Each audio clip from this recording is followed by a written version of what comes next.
Perfecto. Buenas tardes a todos. Volvemos un viernes más, intentando seguir con la fotografía dentro de los parámetros que tenemos.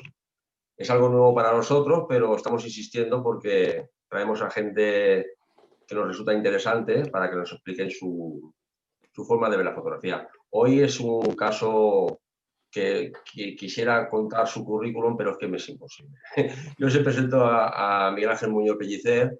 Ha hecho de todo, porque leyendo su currículum, luego dejaremos su página web, dejaremos su canal de YouTube para que veáis cómo es, pero bueno, también es un buen comunicador, como veréis ahora, y empezaría porque es graduado en fotografía y licenciado en filosofía. Yo creo que tiene algo ahí muy interesante, ¿no? Porque la filosofía en la fotografía yo siempre la he visto muy pegada, ¿no? En el arte, ¿no? Entonces, vamos a intentar hacer su flujo de trabajo en la fotografía editorial, algo que nos puede sonar muy, no sé, quizás extraño o que no dominamos, pero que sí que viene relacionado con todo tipo de fotografía, porque hablamos de luces, hablamos de producto, hablamos de portadas de libros y, bueno, pues que hable ya él, que nos explique lo que nos tiene pensado contar, y está abierto a todas las preguntas que queráis hacer. Pensadlas, porque hay muchas preguntas que poder hacerle, porque es un buen comunicador. Adelante, Miguel Ángel. Bueno, pues ¿Lo quieres contar? soy yo, Miguel soy yo. Miguel, que es más corto porque Miguel Ángel es muy largo.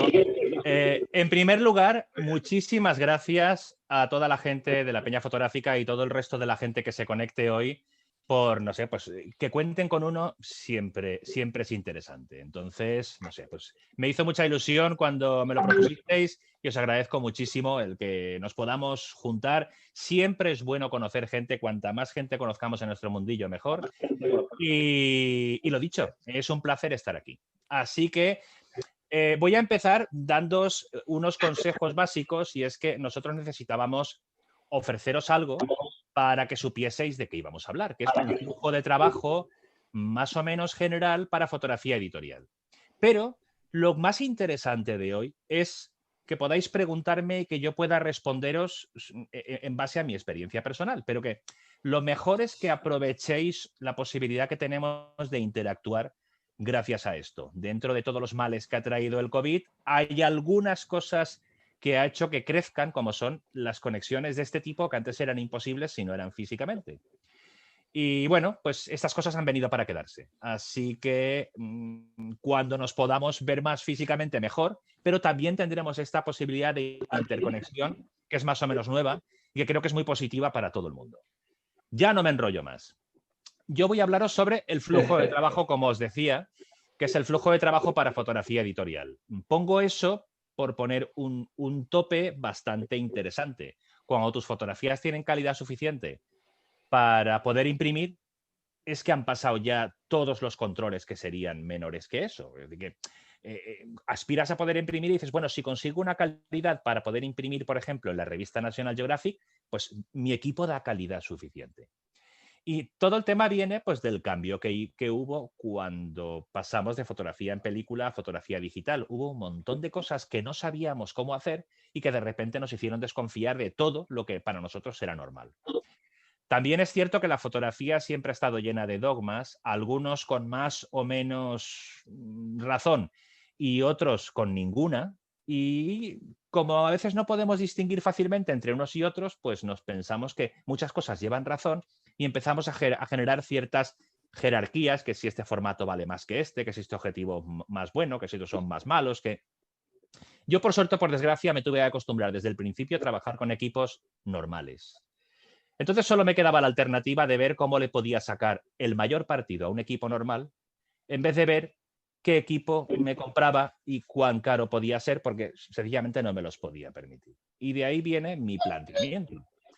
Entre eso y que me dediqué a la fotografía de stock desde finales de los 90, pues llega un momento que al final tienes que poder conseguir un mínimo de calidad suficiente para imprimir, porque si no tus imágenes no se las quedan en las agencias. Y yo me di cuenta que trabajando con agencias de stock, pues realmente las agencias no se la juegan. Las agencias solo se quedan las imágenes que tienen calidad suficiente para poder publicar. Y entonces me di cuenta que realmente no era tan difícil, que no hacía falta gastarse un potosí en equipos continuamente para conseguir dar la calidad necesaria para poder imprimir. La fotografía es como los coches deportivos. Hay que distinguir entre lo deseable y lo necesario. Lo deseable, todos sabemos lo que es. Yo también tengo mis cámaras y mis objetivos que me gustaría tener, pero no me los puedo permitir. Porque, pues, ¿por qué no? Porque esto es un trabajo y tiene que haber más ingresos que gastos. Si no, el trabajo no resulta rentable. Con los coches igual. Yo siempre pongo el mismo ejemplo. Si yo fuese panadero, pues a mí me encantaría tener un Maserati, pero ¿realmente me hace falta un Maserati para repartir el pan dignamente? No. Pues en fotografía ocurre lo mismo. ¿Realmente me hace falta? No voy a decir marcas, modelos ni nada porque sería empezar a perder amigos, ¿eh? Pero ¿realmente me hace falta esto para poder publicar?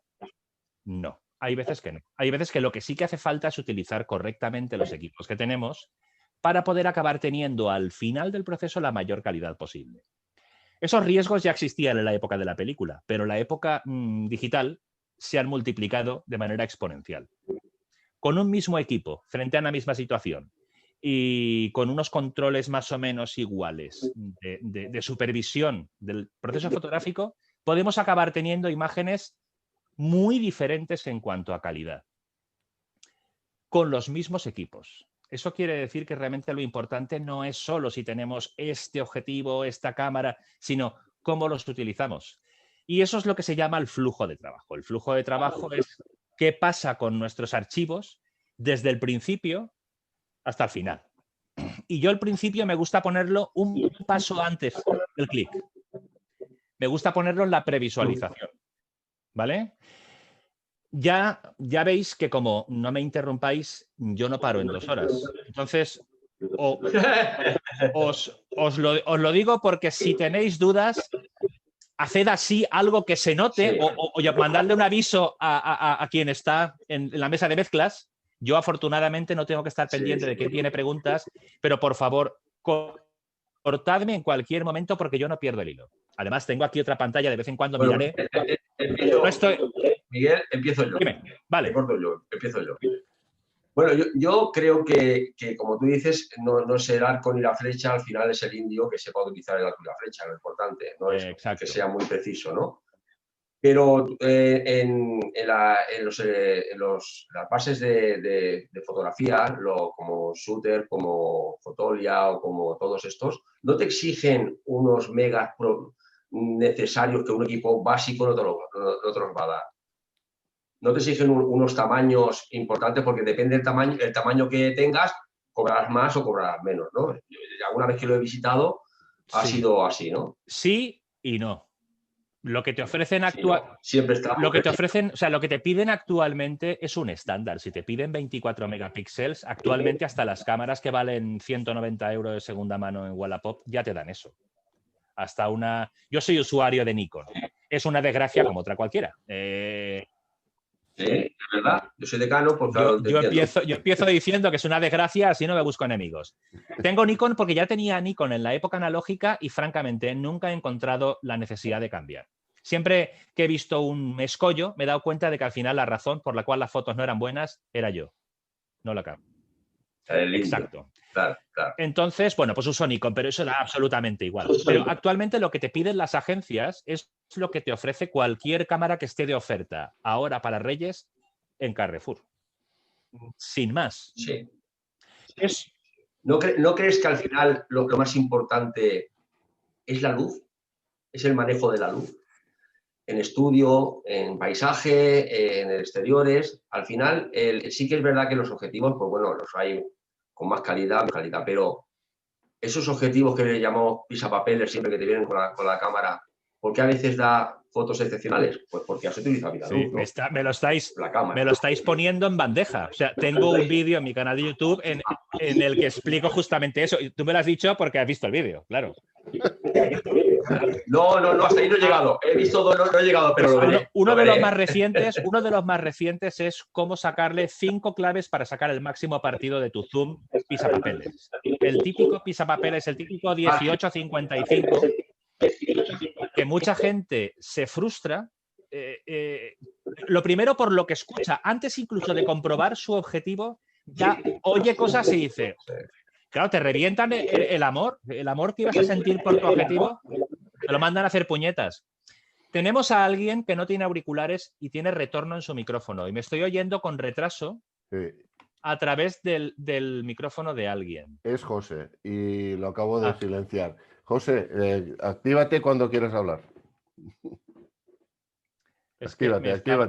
Sí, es que me estaba oyendo a través del micrófono de alguien. Estábamos hablando de los equipos. Sí, exacto, del pisapapeles. Uno de los vídeos más recientes que tengo en mi canal es cómo sacar el máximo partido al Zoom. Está claro que cuando compras un objetivo de 3.000 euros va a dar más calidad que uno de 500. Yo eso no he intentado discutirlo nunca. La cuestión ¿es cierto que con el objetivo de 500 no puedes dar calidad suficiente para imprimir? Ahí es donde yo no estoy de acuerdo. Actualmente lo más difícil es encontrar equipos que no den calidad suficiente. La tecnología ha avanzado tanto que utilizando bien los equipos obtenemos calidades suficientemente buenas. Es cierto que a veces pruebas objetivos que dices, madre mía, qué nitidez. Pero bueno, está muy bien. Pero una vez supera el umbral máximo necesario para poder publicar, tú puedes seguir publicando en Historia de National Geographic o en el National Geographic, que es más difícil, o en cualquier otra revista.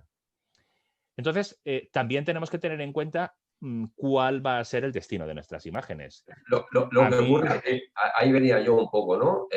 Siempre que no lleguemos a los extremos en la fotografía. Porque sí que es verdad que si tenemos dominada la luz, la podemos dominar, pues cualquier equipo y cualquier ISO. Tú tiras a ISOs altos, si tienes buena luz a las 12 de la mañana no vas a tener el ruido que si tiras a las 8 de la tarde, ¿no? Pero cuando llegamos con el equipo a los extremos, como son los rangos dinámicos o fotografías en la oscuridad o altas velocidades y esas cosas, sí que se nota un poco más la necesidad del equipo. Cuando no dominamos la luz, ¿no? Cuando no dominamos el entorno. Si es en estudio, pues sí que es verdad que no hace falta tanto equipo, ¿no? Lo que pasa es que a mí, donde me gusta meter la mano, es en esa especie de cajón que hay en medio en el que no metemos habitualmente la mano. Pensamos, por un lado, me estoy mirando para que las manos se vean. Estamos pensando, por un lado, en el equipo, en el input, el equipo que utilizamos. Como mucho pensamos en cómo lo utilizamos y luego ya estamos pensando en el resultado final. Y no pensamos en que por la mitad hay un montón de pequeños pasos en los que estamos perdiendo calidad continuamente y no nos damos cuenta. Ese es el flujo de trabajo. El flujo de trabajo no es comprarse un equipo, ni caro, ni barato, ni... Tú has dicho, muy bien dicho, la iluminación es la clave. Hombre, estás hablando con un friki de la iluminación. Claro, ¿qué voy a decir yo? O sea, a mí me encanta la iluminación, pero tampoco quiero llevar todo a mi campo. A mí me encanta la iluminación. Claro, y de hecho soy un friki de los flashes portátiles. Siempre voy por ahí con flashes portátiles como si fuera un fabricante de internet. Sí. Pero es que además es con lo que trabajo. Abogado del diablo, ¿eh? Estoy de acuerdo en casi todo lo que estás diciendo. Lo que pasa es que trato de bueno, plantearme dudas que también he tenido en su momento, ¿no? Hasta que las compruebas y estoy de acuerdo. Voy a poner solo dos ejemplos. Solo dos ejemplos, así voy un poquito como umbral a hablar de mi libro. Voy un poquito al tema. De vez en cuando os llevo al tema, pero tampoco quiero que dejéis de preguntar porque esto mola. En el fondo voy a poder contaros lo mismo, pero es mucho más divertido y mucho más interactivo si vamos dando pie a un tema u otro en base a vuestras preguntas. Y además, os iréis más contentos a casa y, bueno, tendréis mejor recuerdo mío, ¿no? Si os vais con respuestas. Pero voy a poner solo dos ejemplos. ¿Disparar en RAW o no? Sigue habiendo dudas con respecto a eso como las hay con el tierraplanismo. O sea, hay gente que sigue dudando si la Tierra es redonda o no. ¿Qué vamos a hacer? Pues con el tema del RAW y el JPEG es lo mismo. Dicho a lo bruto, tú te compras una cámara de 1.000 euros. Si disparas en JPEG estás consiguiendo resultados de una cámara de 600. 400 euros los estás tirando a la basura. Es así. Quieras o no. ¿Por qué? Porque la fotografía que actualmente presentamos tiene la posibilidad de modularse durante la postproducción, procesado o edición, como queráis llamarlo. Yo, como tengo cierta cantidad de años ya, edición siempre me suena a lo que era antiguamente. Edición era seleccionar fotografías y ordenarlas. Una edición era cuando preparabas una exposición, un libro, lo que sea. Pero bueno, ahora se le llama edición también al revelado, retoque, llamadlo como queráis. Que para mí es esencial. Yo no soy anti-retoque. Yo podréis imaginar que si hablo del flujo de trabajo, para mí es importantísimo todo el tejemaneje que haya a ese respecto. Y pongo el segundo ejemplo y ya os paso la palabra. Y el segundo ejemplo, un error muy habitual, pero error con mayúsculas y grabado en mármol con un cincel, para que no se nos olvide. Un error muy habitual, abro mi foto en Photoshop y lo primero que hago es enfocarla. Toma. Como si al enfocarla me engañase a mí mismo y pensase que la calidad de mi objetivo es mejor porque al verla enfocadita digo, ¿qué fotos más chulas hago? Pero vamos a ver, alma de cántaro, si el objetivo ya sabes cuál es, ¿qué te vas a engañar tú mismo? Si no tienes que engañarte, pero no, y a mí me parece muy bien que enfoques, pero no lo hagas en el peor momento, al principio. Hazlo en el mejor momento, al final. Porque si enfocas al principio, lo primero que has hecho es convertir una fotografía que es elástica en un trozo de cristal. A lo mínimo que la dobles, la partes. No sé si... Procuro emplear los ejemplos más bestias posibles para dejar huella, para que se me entienda. Que se entiende muy bien. Sí, sí, sí. Pues a eso voy. Como eso hay muchas cosas que erróneamente hacemos durante el flujo de trabajo y, ojo, estaréis pensando, ojo, este tío es un vacileta. Este tío os lo cuenta porque el primero que la pifiaba ha sido él mismo. Yo he aprendido de mis errores durante muchos años porque cuando empezó la fotografía digital a mí ya me pilló en el mundo del stock. Y entonces las agencias fueron las primeras que nos dijeron a convertirse, que tú decías, pues véndeme más fotos, no te digo, a convertirse. O sea, nos tocó adoptar muy rápidamente ese sistema. No tuvimos la suerte de no poder dormirnos y pensarnos si queríamos adaptarlo o no, porque fue un problema. Llegó un momento en el que tenías que haberlo adoptado antes de lo que tú pensabas. ¿Fue brusco el cambio? ¿Fue brusco el cambio a lo que os explicaba? Mucho, porque es que con cámaras de 4 megapíxeles ya estaba la gente 4 megapíxeles que valían 6.000 euros. La primera Canon Reflex, de repente nuestras ventas, las de los que usábamos película aún, bajaron porque las ventas en digital de repente subieron y claro, dices, esto no puede ser, tengo que hacer algo.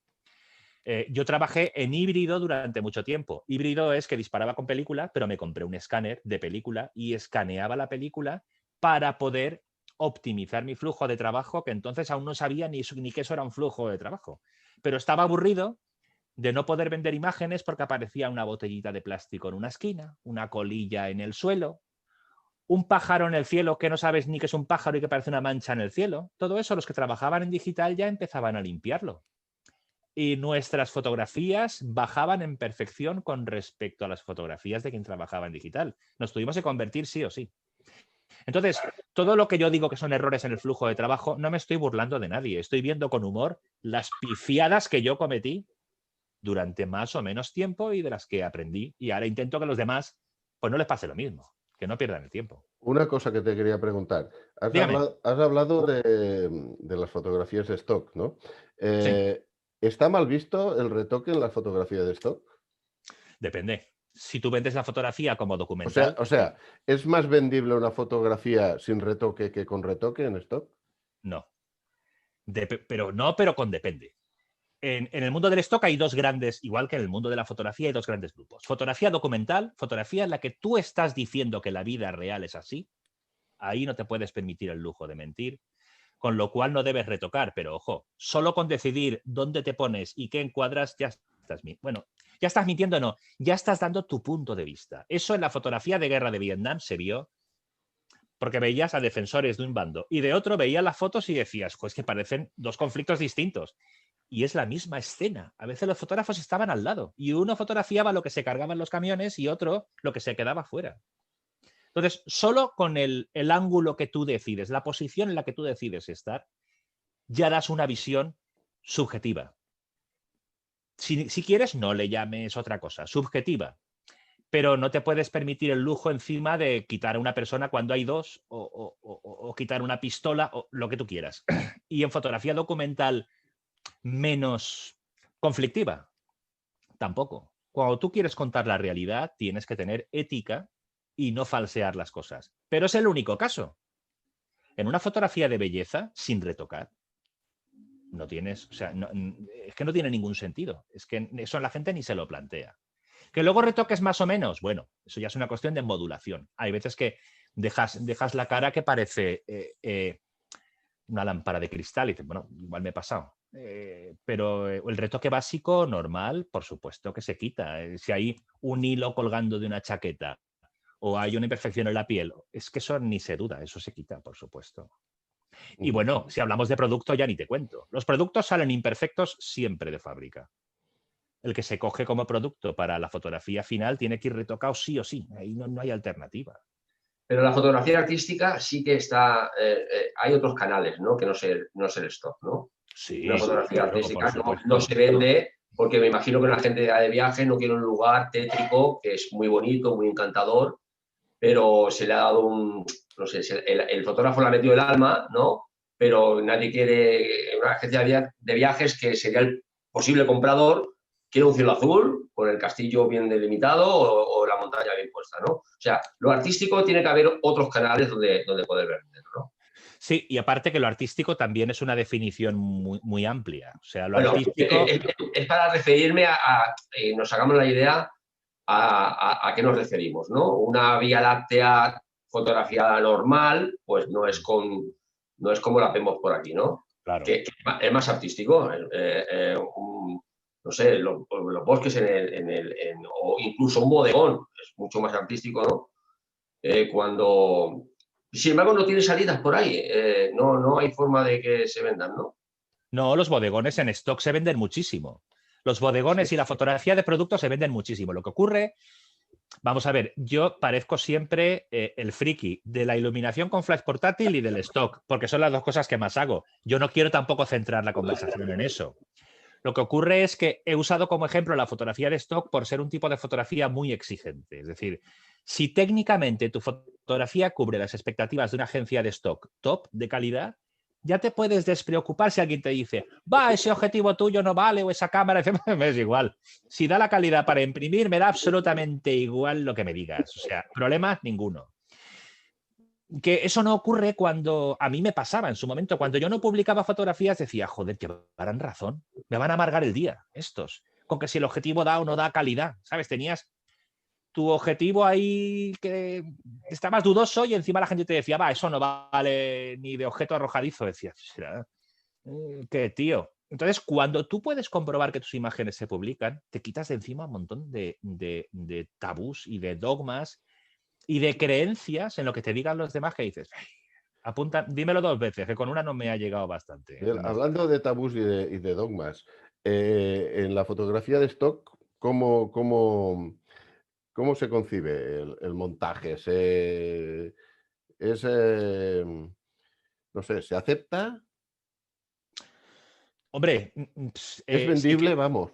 sí, mira, voy a compartir un momento la pantalla, ¿vale? Perfecto. Aquí en los chats tiene que haber, ya os pido a todo el mundo que haya dicho algo a través del chat, yo no me da tiempo de contestar, veréis que no paro de charlar todo el rato. Ya pido perdón a cualquiera que escriba por el chat y yo no le conteste, pero si quiere de verdad una respuesta, por favor, que haga gestos o lo que sea por aquí, que yo le contesto. Voy a compartir la pantalla un segundo para que veáis, a ver, que ahora tengo el ratón aquí. Aquí. Vale, comparto esta. ¿Me seguís oyendo mientras la comparto? Sí, perfecto. Bueno, pues aquí tenéis dos ventanas. Una de ellas es mi web y la otra es mi canal de YouTube. Yo he venido aquí a hacerme propaganda. Pero bueno, para que me tengáis localizado. Si entráis en la zona de portfolios, hay una categoría que es portadas de libros. Uno de los negocios, no, esta no es, perdón, portadas, aquí. Uno de los negocios dentro del mundo de la fotografía de stock son las portadas de libros. no se venden muchas porque por cada portada de libro vendes 500 fotos normales porque es difícil acceder a ese sector. Es decir, normal, o sea, cualquier publicación tiene dentro 500 fotos y fuera solo una. Entonces, es más difícil que te toque la rifa de las portadas. Pero es un mundo muy bonito porque te vas luego a la FNAC o a lo que sea y dices, mira, y te acuerdas de cuando hiciste esa foto y tal. Personalmente, o sea, a nivel de satisfacción personal llena mucho el mundo de las portadas. Y lo digo porque me preguntabais sobre objetividad, subjetividad. Fijaos qué subjetivas que son las imágenes que estáis viendo en estas portadas. Esto lo podéis ver en mi web, es decir, que entráis en el portfolio, en el botón portadas y veis. Acabo de Sí, pasar. perdona, Miguel. ¿Estos son encargos o son fotos No. que están en stock y la es elige? todo stock. Es todo ¿Sí? stock. Sí, Y pero ojo, antes os he dicho que había dos cosas que quería comentaros con respecto al tema del stock. La segunda era que la gente confunde microstock con stock tradicional. Hay dos tipos de mundo de stock. También se le llama macrostock al stock tradicional, no porque sea macro, sino como contraposición del microstock. Vale. El microstock son fotografías de precios muy económicos que se compran para ilustraciones que se necesitan con urgencia y que tiene que ser cómodo y tal, pero no para generar iconos, que es lo que se pretende cuando haces la portada de un libro. Entonces, generalmente las editoriales cuando compran imágenes para portadas de libro no las compran en agencias de microstock, generalmente. Las compran en agencias de macrostock y además no en cualquiera, generalmente en agencias especializadas en portadas. Son agencias tan especializadas en ese tema que se llaman boutiques de imágenes. Igual el nombre es un poquito rimbombante, pero me refiero a que su mercado es muy selecto. Agencias como Alamy, con la que yo trabajo, tiene 280 millones de imágenes más o menos a la venta. Fijaos si es difícil cazar cliente ahí. Pero bueno, es como está el mercado actualmente. Y sin embargo, las agencias de stock macro para portadas y tal, pues pueden manejar volúmenes de menos de 1 millón de fotos. Para que os hagáis una idea de qué tipo de imágenes buscan. No buscan cualquier tipo de imagen de cualquier cosa. Entonces, os he puesto esto porque es un ejemplo muy claro de si hay objetividad o no hay objetividad. Hay retoques de todo tipo, o sea, incluso mezclas, tramas montadas con las imágenes. ¿Veis mi ratón en esta fotografía de Silvia Balón? Pues montajes en los que se ven texturas de papel, imágenes desenfocadas, imágenes movidas, imágenes en las que se altera y se meten elementos de terceros. Hay de todo. O sea, esta fotografía no pretende ser documental si el libro no lo es. Cuando el mercado es narrativa, ficción, la portada es ficción. ¿Me entendéis? Pero tú las has concebido pensando que en algún escritor o alguna, no sé, alguna editorial te las va a comprar. Hombre, pues claro, porque concebir esto dejándolo ahí a ver si alguien las ve, no es así, ¿no? ¿O sí? Si no planificas un poco a priori, es más azarosa la posibilidad de que eso conecte sin pensarlo con alguien. Por ejemplo, si está de moda la novela del perfume porque se reedita, tú fotografías una botellita que tenga aspecto de colonia, que sea más o menos antigua, por si pica. Como esta de O Remedio, la de Miquel Obric. Yo te hubiera preguntado en qué te inspiras, ¿no? O sea, más o menos para hacerlo. Yo me inspiro mucho en portadas, o sea, como es un mercado que me interesa mucho, veo mucho portadas de libros para ver pues, cómo están hechas, cómo están planificadas, qué elementos se cortan. Hay veces que las fotografías te pillan a ti accidentalmente. Por ejemplo, está la de Muerte a crédito, la de Louis Ferdinand, la de La Farola, esto es delante del Louvre, en París. Hay elementos que los ves y cuando los ves dices, esto está tan abierto a tantas interpretaciones que casi que me la llevo. Claro. Entonces lo fotografías. Luego hay cosas que te sorprenden. Por ejemplo, esta en francés, la de Le Jojo de l'Humanité, la de Stonehenge, la de las rocas. Esta fotografía es una fotografía documental, pero lo único que tiene alterado son los colores. Y tuve el privilegio de que eligieron para la portada mi foto justamente por eso, porque esta foto está hecha. O sea, este libro cuando lo vi, no me desmayé de milagro, porque es un libro de estos tipo grande, con fotógrafos de Magnum y de National Geographic. Collons. Claro, abres el libro y te quedas sin aliento.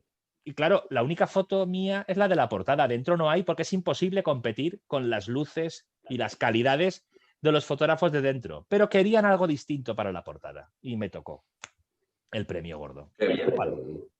Tal cual. Estas cosas no te las imaginas. ¿Qué pasa? Que cuando tienes dudas, haces varias versiones. Siempre puedes enviar a las agencias imágenes más realistas, menos realistas, pero ojo, esta foto no falsea la realidad. Aquí no hay ninguna piedra de más. Lo único que el color del cielo, en vez de ser el típico azul intenso, pues como estaba nublado, lo que hice fue varias versiones del cielo.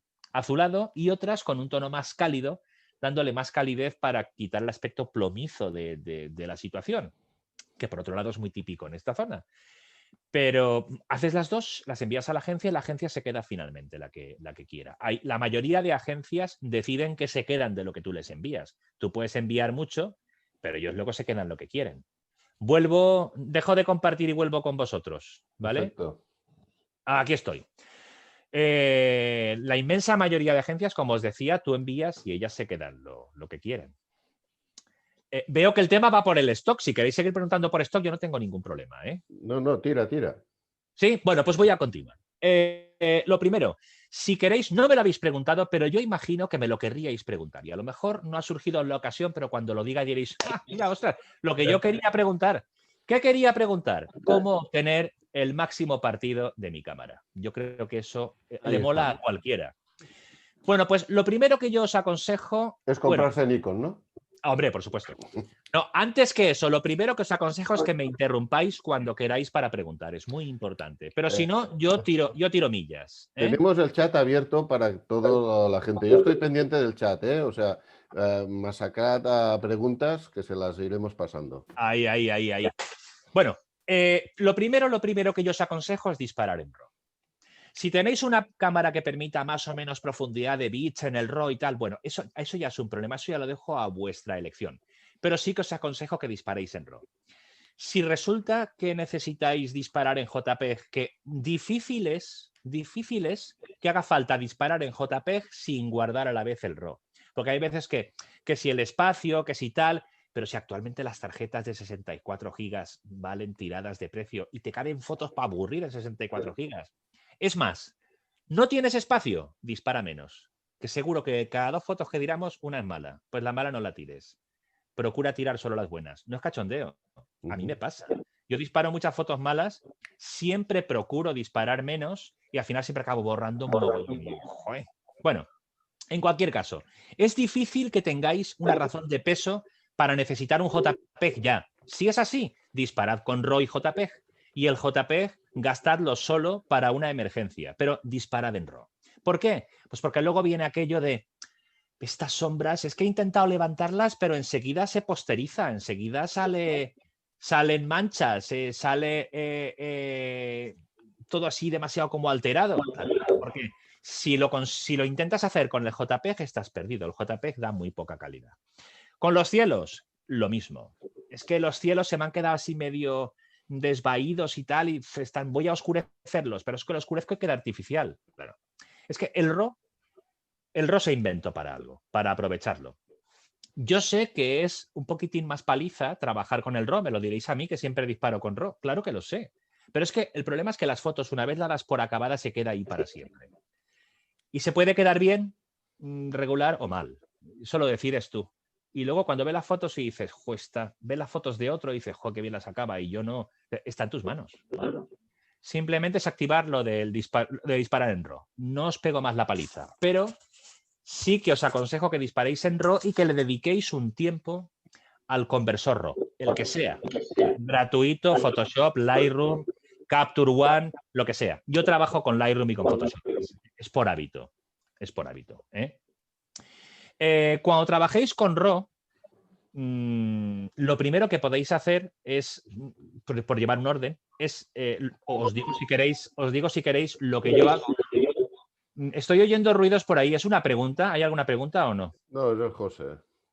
Se ha desactivado ya. Bueno, pues cuando trabajáis con RAW, es el momento en el que podéis aplicar mejor la corrección de perfiles. O sea, otra cosa muy importante para hacer, corregir el perfil. eso de perfiles de lente que tiene Lightroom y Photoshop, eso va genial, porque hace que vuestro objetivo se incremente en un 20% la calidad de la imagen con respecto a su precio. Vuestro objetivo de 500 euros ya rinde como uno de 900. Entonces, merece la pena aplicarlo. Yo lo que hago siempre es la corrección de lente, que lo que hace básicamente es corregir las líneas para que se reduzca la aberración de barrilete o de almohadón, reducir el viñeteo, y después lo que hago es corregir el balance de blancos. El balance de blancos en el RAW lo podéis corregir con mucha más precisión que lo podríais corregir con un JPEG o con un TIFF. Aún queda alguna cámara por ahí que capture en TIFF, pero eso ya casi no existe. Actualmente las capturas son en RAW o en JPEG. Porque es que el RAW tiene un montón de colores más. Yo lo voy a contar a lo bestia, porque los números a veces, aparte, los números están en Wikipedia, pero yo voy a contarlo para que me entendáis.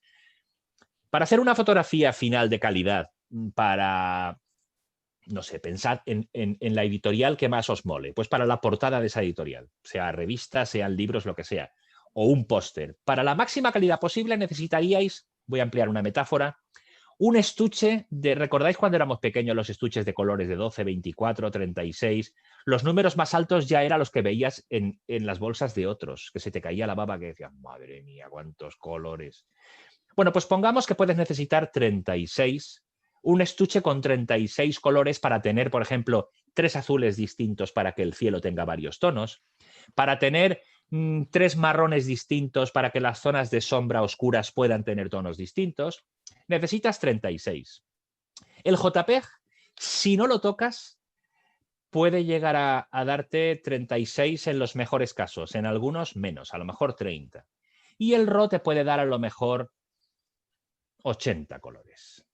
Así, a lo bestia. Claro, tú puedes decir, ¿qué necesidad tengo yo de tantos? Pues es que resulta que a veces cuando haces una foto de paisaje, tú quieres el cielo de una foto y el suelo de otra. Me explico. Es la misma foto, pero tú disparas a una exposición por compromiso para que no se queme demasiado el cielo ni se oscurezca demasiado el suelo.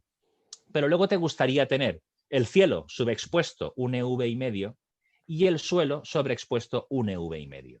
Eso es lo que hace que de una gama de 80 colores tú cojas 40 de las luces y 40 de las sombras que no son los mismos y tengas 2 fotos diferentes montadas por capas en la imagen final. Y así se consiguen esas luces que dices, ¡joder! Es que fulano, léase uno al que le tengo manía porque la foto la hace mejor que yo, es que siempre pilla el día bueno, siempre pilla una luz buena, tiene unos cielos, unas sombras. No, no las tiene él, las tiene el RAW. Y lo más triste es que tu cámara también lo tiene y no lo aprovechas. Claro, se puede trabajar por sectores y así mejoras la imagen, evidentemente. Claro. Yo lo digo de la mejor manera, de la manera más contundente posible para que el mensaje cale. Igual decís, joder, qué tío más alarmista. Estamos entre amigos, lo digo con confianza para que os animéis a sacarle el máximo partido a vuestra cámara. Yo no hago mucho más con el RAW. Yo hago generalmente, hago las correcciones de perfil de lente, las de corrección de balance de blancos, porque para hacer el balance de blancos hay mucha más gama de colores en el RAW que en el mapa de bits. Digo mapa de bits, cualquier cosa que ya es por píxeles, porque el RAW aún no tiene píxeles. Y las correcciones generales de luz y color. Entre ellas, corregir el balance de blancos es una corrección de luz y color. Sobre todo cuando el balance de blancos tiene que ser preciso. El balance de blancos lo podéis hacer con un gris neutro normal y corriente o con una paleta de color de estas a lo bestia. ¿Queréis que os enseñe una? Sí. Voy a enseñaros una.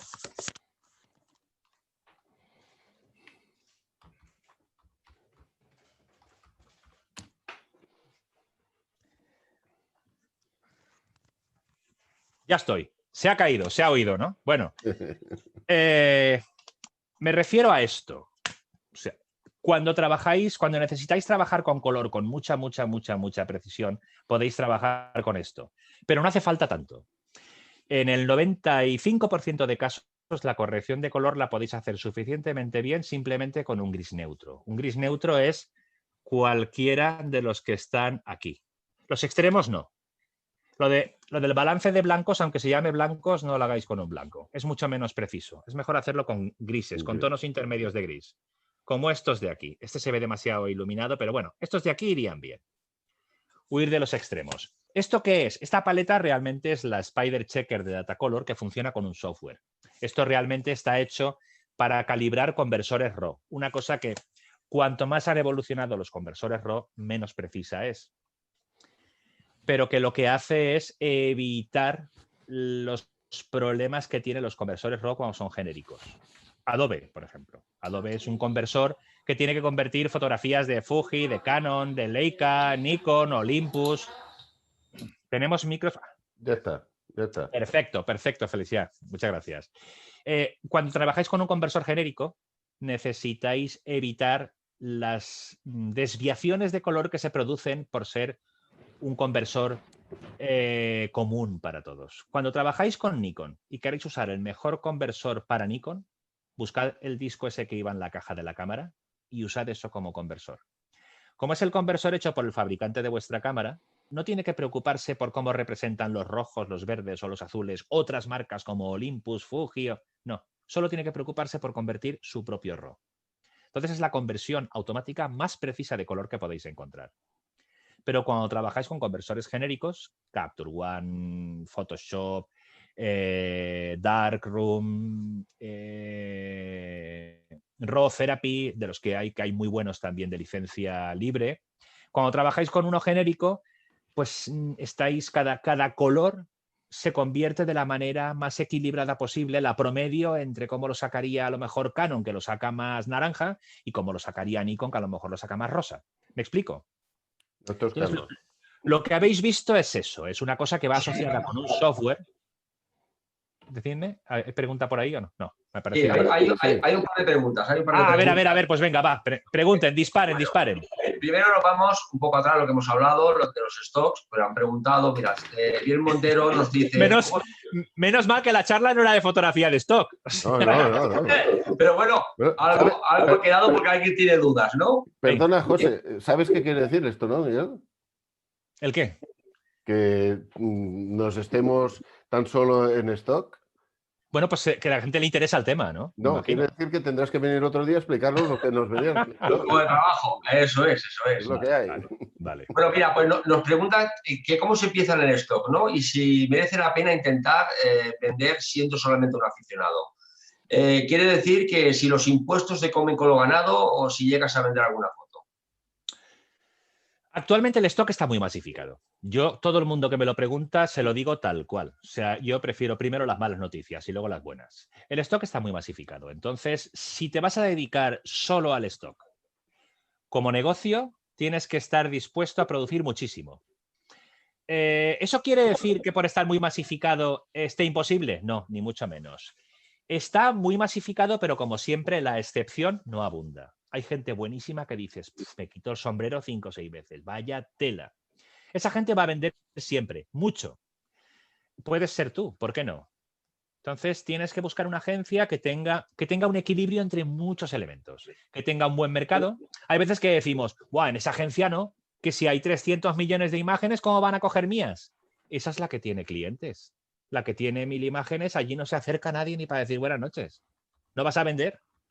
No le tengamos miedo a la competencia. No podemos trabajar en un mundo tan masificado como la imagen y tenerle miedo a la competencia. Es incompatible, no entra en la misma frase. Entonces, hay que buscar agencias que realmente tengan mucho mercado. Si estás dispuesto, veo que Gabriel también tiene una pregunta. Lo ponemos en la lista. Si estás dispuesto, no, pero acabo con esta primero. Si estás dispuesto a producir mucho, puedes. Pero no obstante, actualmente lo que es más fácil conseguir con stock es tener una fuente de ingresos complementaria, pero no la básica. Vamos, es que actualmente ya no es la básica ni para mí. Yo tuve el privilegio de vivir durante años exclusivamente del stock, pero llegó un momento en el que la masificación era mucha y al final dices, mira, no voy a arriesgar y voy a empezar a trabajar también para clientes, porque es que hay veces que le dices que no a clientes porque no tienes hueco, porque tienes realmente todo el tiempo de producción dedicado a stock. Y yo continúo en el stock, hago mucho en stock, sobre todo porque aprovecho la inercia de los años que llevo trabajando en stock. Yo empecé a finales de los 90. Tengo actualmente unas 30.000 imágenes más o menos a la venta, que puede parecer poco para cómo está el mercado. Pero bueno, es bastante dependiendo de qué nichos cubras. Y sigo, por supuesto. Yo creo que ya la edad que tengo, yo me jubilaré haciendo también stock. No pienso descolgarme de ese tema. Pero si tuviese que empezar desde cero, tendría muy claro que, primera, si quiero dedicarme a eso como único negocio, tengo que estar dispuesto a poder trabajar a tope un año sin recibir ingresos. Porque el stock requiere paciencia. El stock es el trabajo de la hormiguita. Funciona a largo plazo. Si quieres resultados inmediatos, no funciona. Hablo del stock tradicional. Yo no tengo imágenes bueno, solo tengo imágenes en microstock, las que hago con el móvil, que las tengo en una agencia de la de Adobe, lo que era antes Fotolia. Por probar, por conocer un poco ese mercado, pero no produzco packs. Tengo, no sé si llegará a 100 y pico fotos, nada. Todo el grueso lo tengo en fotografía tradicional, porque es que cuando yo empecé no existía el microstock, entre otras cosas. O sea, no es que yo eligiese en su momento, es que no había el mercado de stock, perdón, era el que había. ¿He contestado a la pregunta completa? Sí, total, la verdad que sí. Pedro José Justicia nos dice que de lo que estabas hablando antes con la cata de color, el balance de blancos, ¿el balance lo haces antes o después de disparar? Hombre, esa pregunta es de las buenas. Hemos vuelto al final al tema. Hemos vuelto al final al tema del flujo de trabajo. Esto para mí es importantísimo. Y muchas veces la gente se sorprende y me dice, tío, ¿eres un cutre? No soy cutre. Yo hago el balance de blancos después, no antes. Yo no hago el balance de blancos en cámara. Si queréis os explico el por qué. Es muy fácil.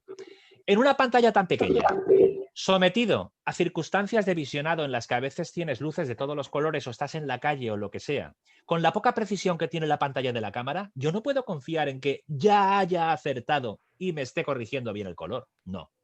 Yo trabajo con RAW de manera que me aseguro que el color aún no se ha aplicado, o dicho más a lo bestia, el color aún no se ha quitado. Ya no se me ocurre un término peor para asustaros, para que uséis RAW. En RAW tenemos toda la gama de colores aún, con lo cual cuando yo hago la corrección a posteriori, estoy absolutamente seguro porque la medición no la hago visual, la hago numérica. Yo luego me voy con el puntero y miro a ver si los grises neutros que yo creo que son grises neutros tienen los mismos valores de R, de G y de B. Si los tienen, es que es neutro. Pero utilizo una herramienta, utilizo un gris neutro. Yo utilizo el de BK. Os enseño uno. Vale.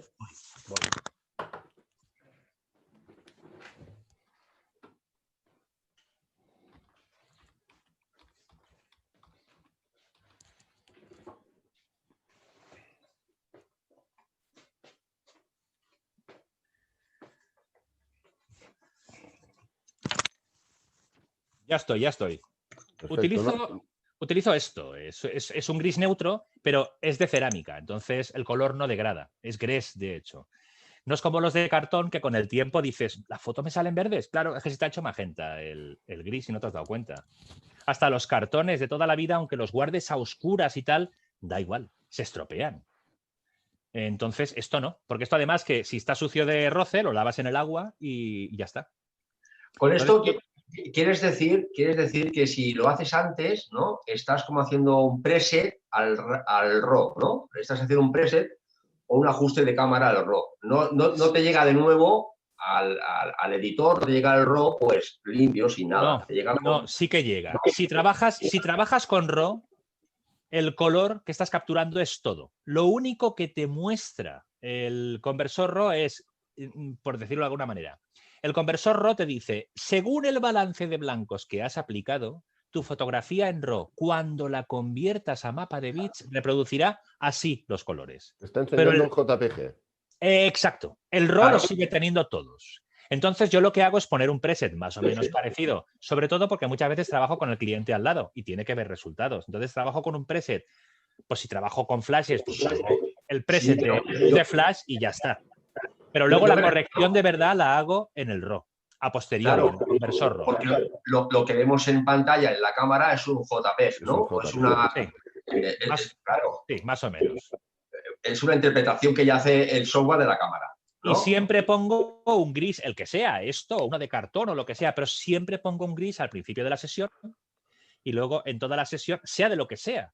Pero es que si sea lo que sea que tenga que reproducir color. Incluso cuando hago sesiones de retrato para personas que son personal branding, gente que son influencers, que tienen, pues, que llevan marcas de ropa en redes sociales y tal, el color es muy importante. Lo mismo, un parche gris en una de las primeras fotos, y cuando descargo, primero aplico la corrección de lente y lo siguiente que hago después es seleccionar todas, irme con la pipeta a ese gris y que me lo aplique a todas las fotos y las tengo corregidas. No uso generalmente este desplegable que habéis visto, salvo para trabajos muy, muy técnicos, muy técnicos. De la mayoría de casos no hace falta. Con gris neutro corregís suficientemente bien. Pero ojo, gris neutro técnico. Eso de decir, va, pues yo me las hago con una cartulina de la papelería. Me has matado, tío, pero por favor. Te gastas una pasta en equipo y vas a ratear en comprarte un gris de 3 euros en la papelería. Ya no te junto. No es serio. Bueno, mira, volvemos de nuevo a lo que estábamos hablando. Te han llamado después. Bueno, mira, no, seguimos. Pero José Justicia, que es el que ha hecho la pregunta, dice: por tanto, el balance de blanco te lo guardas un disparo al principio de la sesión, ¿no? Que es lo que comentabas, lo que acabas de comentar. Sí. Yo no guardo nada en la cámara, simplemente que tengo una foto en la que está el gris ahí en medio molestando, que ese es el que me arregla las fotos. Eso es. Vale. Lo tienes como muestra en la muestra para que luego todas sean igual, ¿no? Y bueno, pues luego también te pregunta, ya volviendo a los stocks otra vez de nuevo, ¿te han llamado clientes después? A ver, que ya, bueno, aquí está preguntando mucha gente, ¿eh? Mucha gente. Gabriel tenía una pregunta también. A Gabriel le he visto antes ahí haciendo gestos porque tenía una pregunta. Sí, ¿no? Actívate el micro, Gabriel. A ver, bueno, era una pregunta relacionada un poco al tema este de stock y microstock, en relación a lo que preguntaba la persona esta que decía si valía la pena empezar. Entonces, lo que yo iba a preguntar era cuántas fotografías, por ejemplo, se necesitarían. Como tú decías, bueno, te tirás currando un año para empezar a ver resultados. ¿Cuántas fotografías estamos hablando, por ejemplo, de microstock, que entiendo que es lo más sencillo de hacer, se necesitarían para decir, bueno, más o menos, lo que sea, aunque sea sacar 100 euros por mes? Hombre, te va a parecer que estoy evadiendo la respuesta. No es así. Pero depende muchísimo de la agencia en la que trabajes. Agencias con 300 millones de imágenes como Shutter no es lo mismo que agencias con 50 millones de imágenes. Y por supuesto también a qué te dediques. Si te dedicas a fotografiar tecnología, tienes que tener muchas imágenes. ¿Por qué? Porque la competencia es muy dura. Si te dedicas a fotografiar, por ejemplo, antigüedades, puedes tener menos, porque la competencia es menor. Imagínate que tienes una colección de teléfonos antiguos y te dedicas a fotografiar conceptos, pero con la maquinaria de teléfonos antiguos. Casi no tienes competencia. Uno de los secretos mejor guardados de la fotografía de stock, que a mí me parece que de secreto no tiene nada, pero bueno, es encontrar tu nicho, que es una palabra un poco fúnebre, pero es como se le llama a encontrar lo que tú puedes hacer que los demás no pueden hacer tan fácilmente. Aunque sea, ojo, aunque sea lo aparentemente hortera de fotografiar flores, es que como te dediques a cultivar algún tipo de flores que no es habitual ver en otros sitios, hay una parte del mercado que va a ser tuya. Sí, evidentemente. Si tenés un producto más exclusivo, es más fácil venderlo. ¿Tienes agricultores cerca? ¿Ganaderos? Ese es tu mercado. Claro. O sea, vamos a ver, todos viajamos por gusto, eso está claro. Pero generalmente las fotografías de viajes más vendibles para un fotógrafo de stock son las de su ciudad para vender a editoriales de Japón y no las de Tokio para vender a editoriales españolas. Me sale muy caro. A mí me encanta Japón, pero claro, yo no puedo vivir de hacer fotos en Japón y venderlas aquí. Ahora, eso sí, cada vez que voy me pongo las botas a hacer fotos. Pero le estás dando la vuelta a la cosa. Yo estoy en Valencia. Para mí, lo ideal es fotografiar Valencia. Y aparte, más me vale ponerme las pilas y mirar con ojos de turista y disfrutar lo que tengo aquí, porque entonces como fotógrafo de stock estás perdido. Como la cotidianeidad te mate, adiós. Porque es que tu clave está en la cotidianeidad. Tu negocio, tu secreto, tu sector está en lo que tienes cerca. El jardín del vecino o tu amigo que es ganadero que tiene lo que sea, o yo que sé, o un amigo que tienes que se dedica a cultivar a un apicultor. Ahí está la clave. Porque eso no lo tiene todo el mundo al alcance de su mano. Y los paisajes, los de tu zona. Porque no hay paisaje más feo o más bonito. Nosotros, a las personas nos influye mucho la novedad, lo exótico, lo que no vemos habitualmente. Eso está muy bien.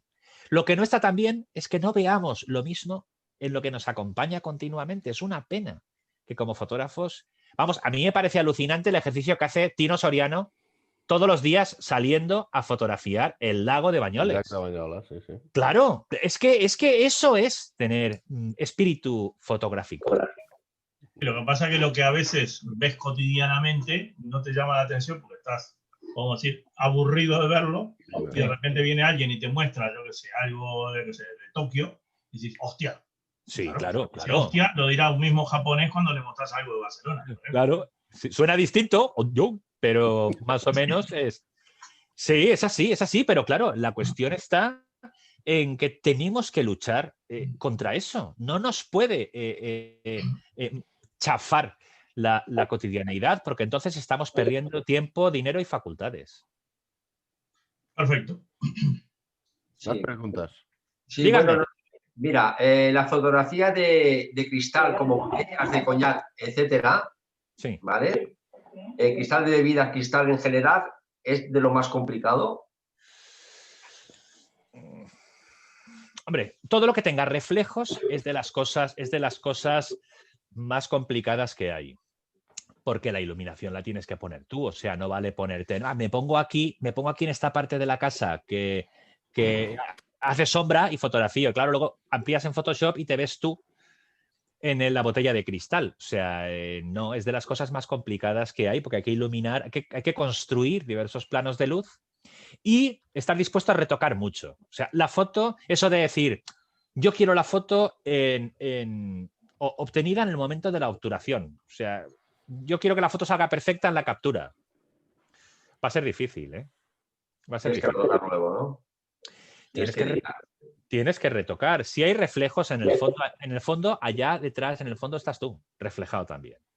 Ya, entonces, sí que hay gente que tiene espacios y condiciones muy buenas para poder generar planos de luz muy intensa y de oscuridad muy intensa, y entonces consigue reducir el tiempo de retoque, pero eso no quiere decir que te quedes sin. Yo no tengo un espacio, yo fotografío, mi estudio está donde aparco mi moto. Entonces, tengo el espacio que tengo y animo a la mayoría de la gente a que haga las fotos en el comedor de su casa, porque se pueden hacer. Compensas el no tener un espacio para poder trabajar con un 300 milímetros, pues retocando más, pero ¿qué te sale más barato a día de hoy? ¿A dónde puedes llegar? ¿A meterle una hora más a cada foto o a tener que pagar un alquiler de 900 euros? Claro. Tú decides. Porque en el fondo yo no tengo interés en que hagas una cosa u otra, solo te muestro las alternativas de una manera objetiva. ¿Disparas en manual o semiautomático? Nos preguntan. Vamos a ver. Siempre disparo en manual, pero por hábito, porque tengo esa costumbre. Pero yo no le veo, o sea, de hecho yo tengo un vídeo que es un poco de coña, pero no es de coña en mi canal, que pregunta, ¿hacer las fotos en manual es más pro? O sea, ¿las fotos valen más por hacerlos en manual? Que por supuesto la respuesta es no. Pero bueno, de paso pongo algunos argumentos. Porque parece que las fotos, si están hechas en manual, dices, es que, espera que me quite el sombrero 2 veces. Vamos a ver.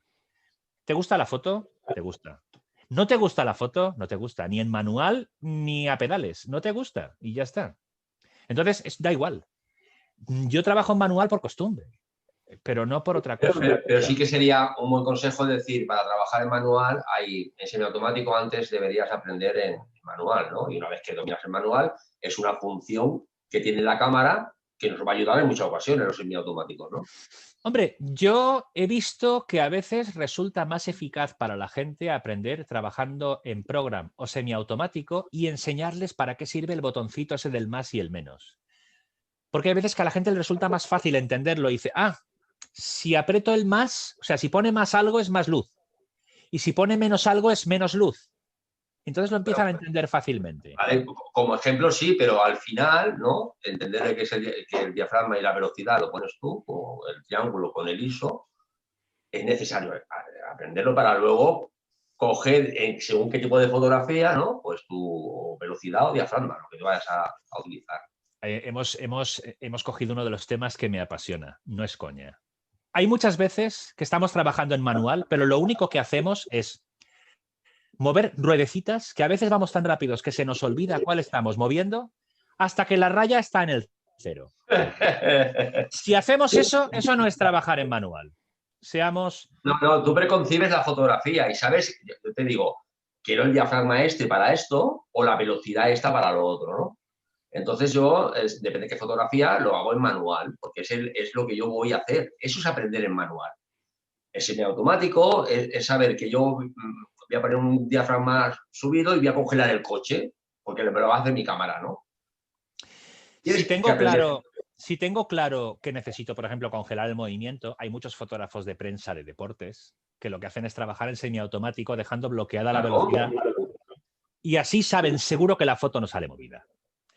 Si lo que quiero fotografiar es un grupo y necesito, o estoy trabajando, por ejemplo, en un restaurante y tengo que fotografiar y sé que la comida está aquí, las manos allí, tiene que estar todo a foco, lo que hago es, puedo usar el semiautomático con preferencia a la abertura del diafragma y me aseguro la profundidad de campo. Hacer eso de esa manera o trabajar en manual dejando bloqueado uno de los dos valores y compensando con el resto, con el valor que a mí no me modifica lo que es primordial en ese momento, sea congelar el movimiento o tener mayor o menor profundidad de campo, para mí es prácticamente lo mismo. A mí me parece que es una herencia clásica y fijaos que yo sé que por mi aspecto aparento una semana menos de lo que tengo, pero yo vengo de aquella época también. Yo me acuerdo cuando como que te daban los galones a cuentagotas y si no trabajabas en manual no conseguías tal. Si no forzabas película no llegabas a... Yo me acuerdo de aquello y hay veces que digo, ya hace falta. Yo qué sé. Hay veces que hay gente que trabaja muy bien en semiautomático, clava la foto antes y tiene criterio. Sabe que lo que quiere es aumentar la profundidad de campo o congelar el movimiento o lo contrario, dejar el movimiento más lento y poner la velocidad a un segundo y que la cámara ponga el diafragma. La cuestión es, cuando previsualizas, como tú has dicho, como ha dicho José, no solo es dejar todo en cero. Que lo más difícil es que lo que tengamos delante quede bien con una exposición normal. Casi todo va a requerir sobreexponer o subexponer. Yo lo hago en manual porque me resulta más cómodo por hábito, pero no creo que sea la norma para imponer a los demás con tanta certidumbre como sugiero que se use el RAW. O sea, estoy mucho más interesado en que la gente use el RAW que use un modo de exposición u otro. Hombre, claro, pero entonces también podemos decir el automático total. No. Utilizar las herramientas. Una cosa no implica... Yo creo que las herramientas, o sea, todo tiene un orden, ¿no? Se aprende que es el manual para lo que quieres conseguir, profundidad de campo, velocidad, ¿no? Se aprende esto y una vez que se aprende esto, utiliza las herramientas que te da la cámara para facilitarte eso. Pero es básico, ¿no? Si te gusta la fotografía, saber qué es tu cámara, qué es el manual, ¿no? Porque si no tiraríamos en automático, simplemente miramos, encuadramos y paramos en automático. Esta discusión se tenía hace 15 años con el flash en manual. Ya no se tiene. Se trabaja con el flash en TTL y ya nadie se siente peor por trabajar en TTL. Con la cámara ocurre lo mismo. Como bien has dicho... Si no es peor o mejor, yo no veo que sea peor o mejor, es conocimiento, ¿no? Es tener, si te apasiona la fotografía, pues primero hay unos pasos a seguir. Que no te digo que saques mejores fotografías, no te digo ni que sea superior o inferior, pero sí que hay unos pasos a seguir, ¿no?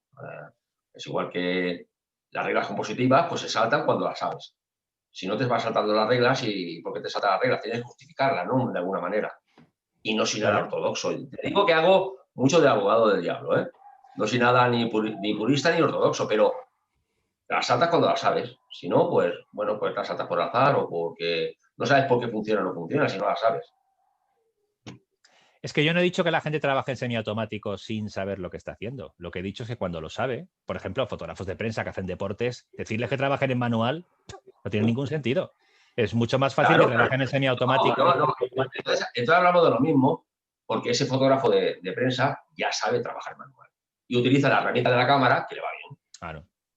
Por ejemplo, en naturaleza, aves en movimiento, es mucho más sencillo utilizarlo en semiautomático que en manual. Evidentemente sabes utilizar el manual, pero te es mucho más sencillo, dado la herramienta de la cámara, utilizarlo en semiautomático. Le metes una velocidad 1000 porque lo que quieres es parar y como lo sabes, metes una velocidad 1000, 2000, lo que sea, una ISO automática hasta lo que te dé tu cámara y el diafragma, pues más o menos, al que quieras, ¿no? Esto es utilizar, pienso que es bueno lo que tú dices, que no se tiene que despreciar el semiautomático. Yo lo hacía, ¿eh?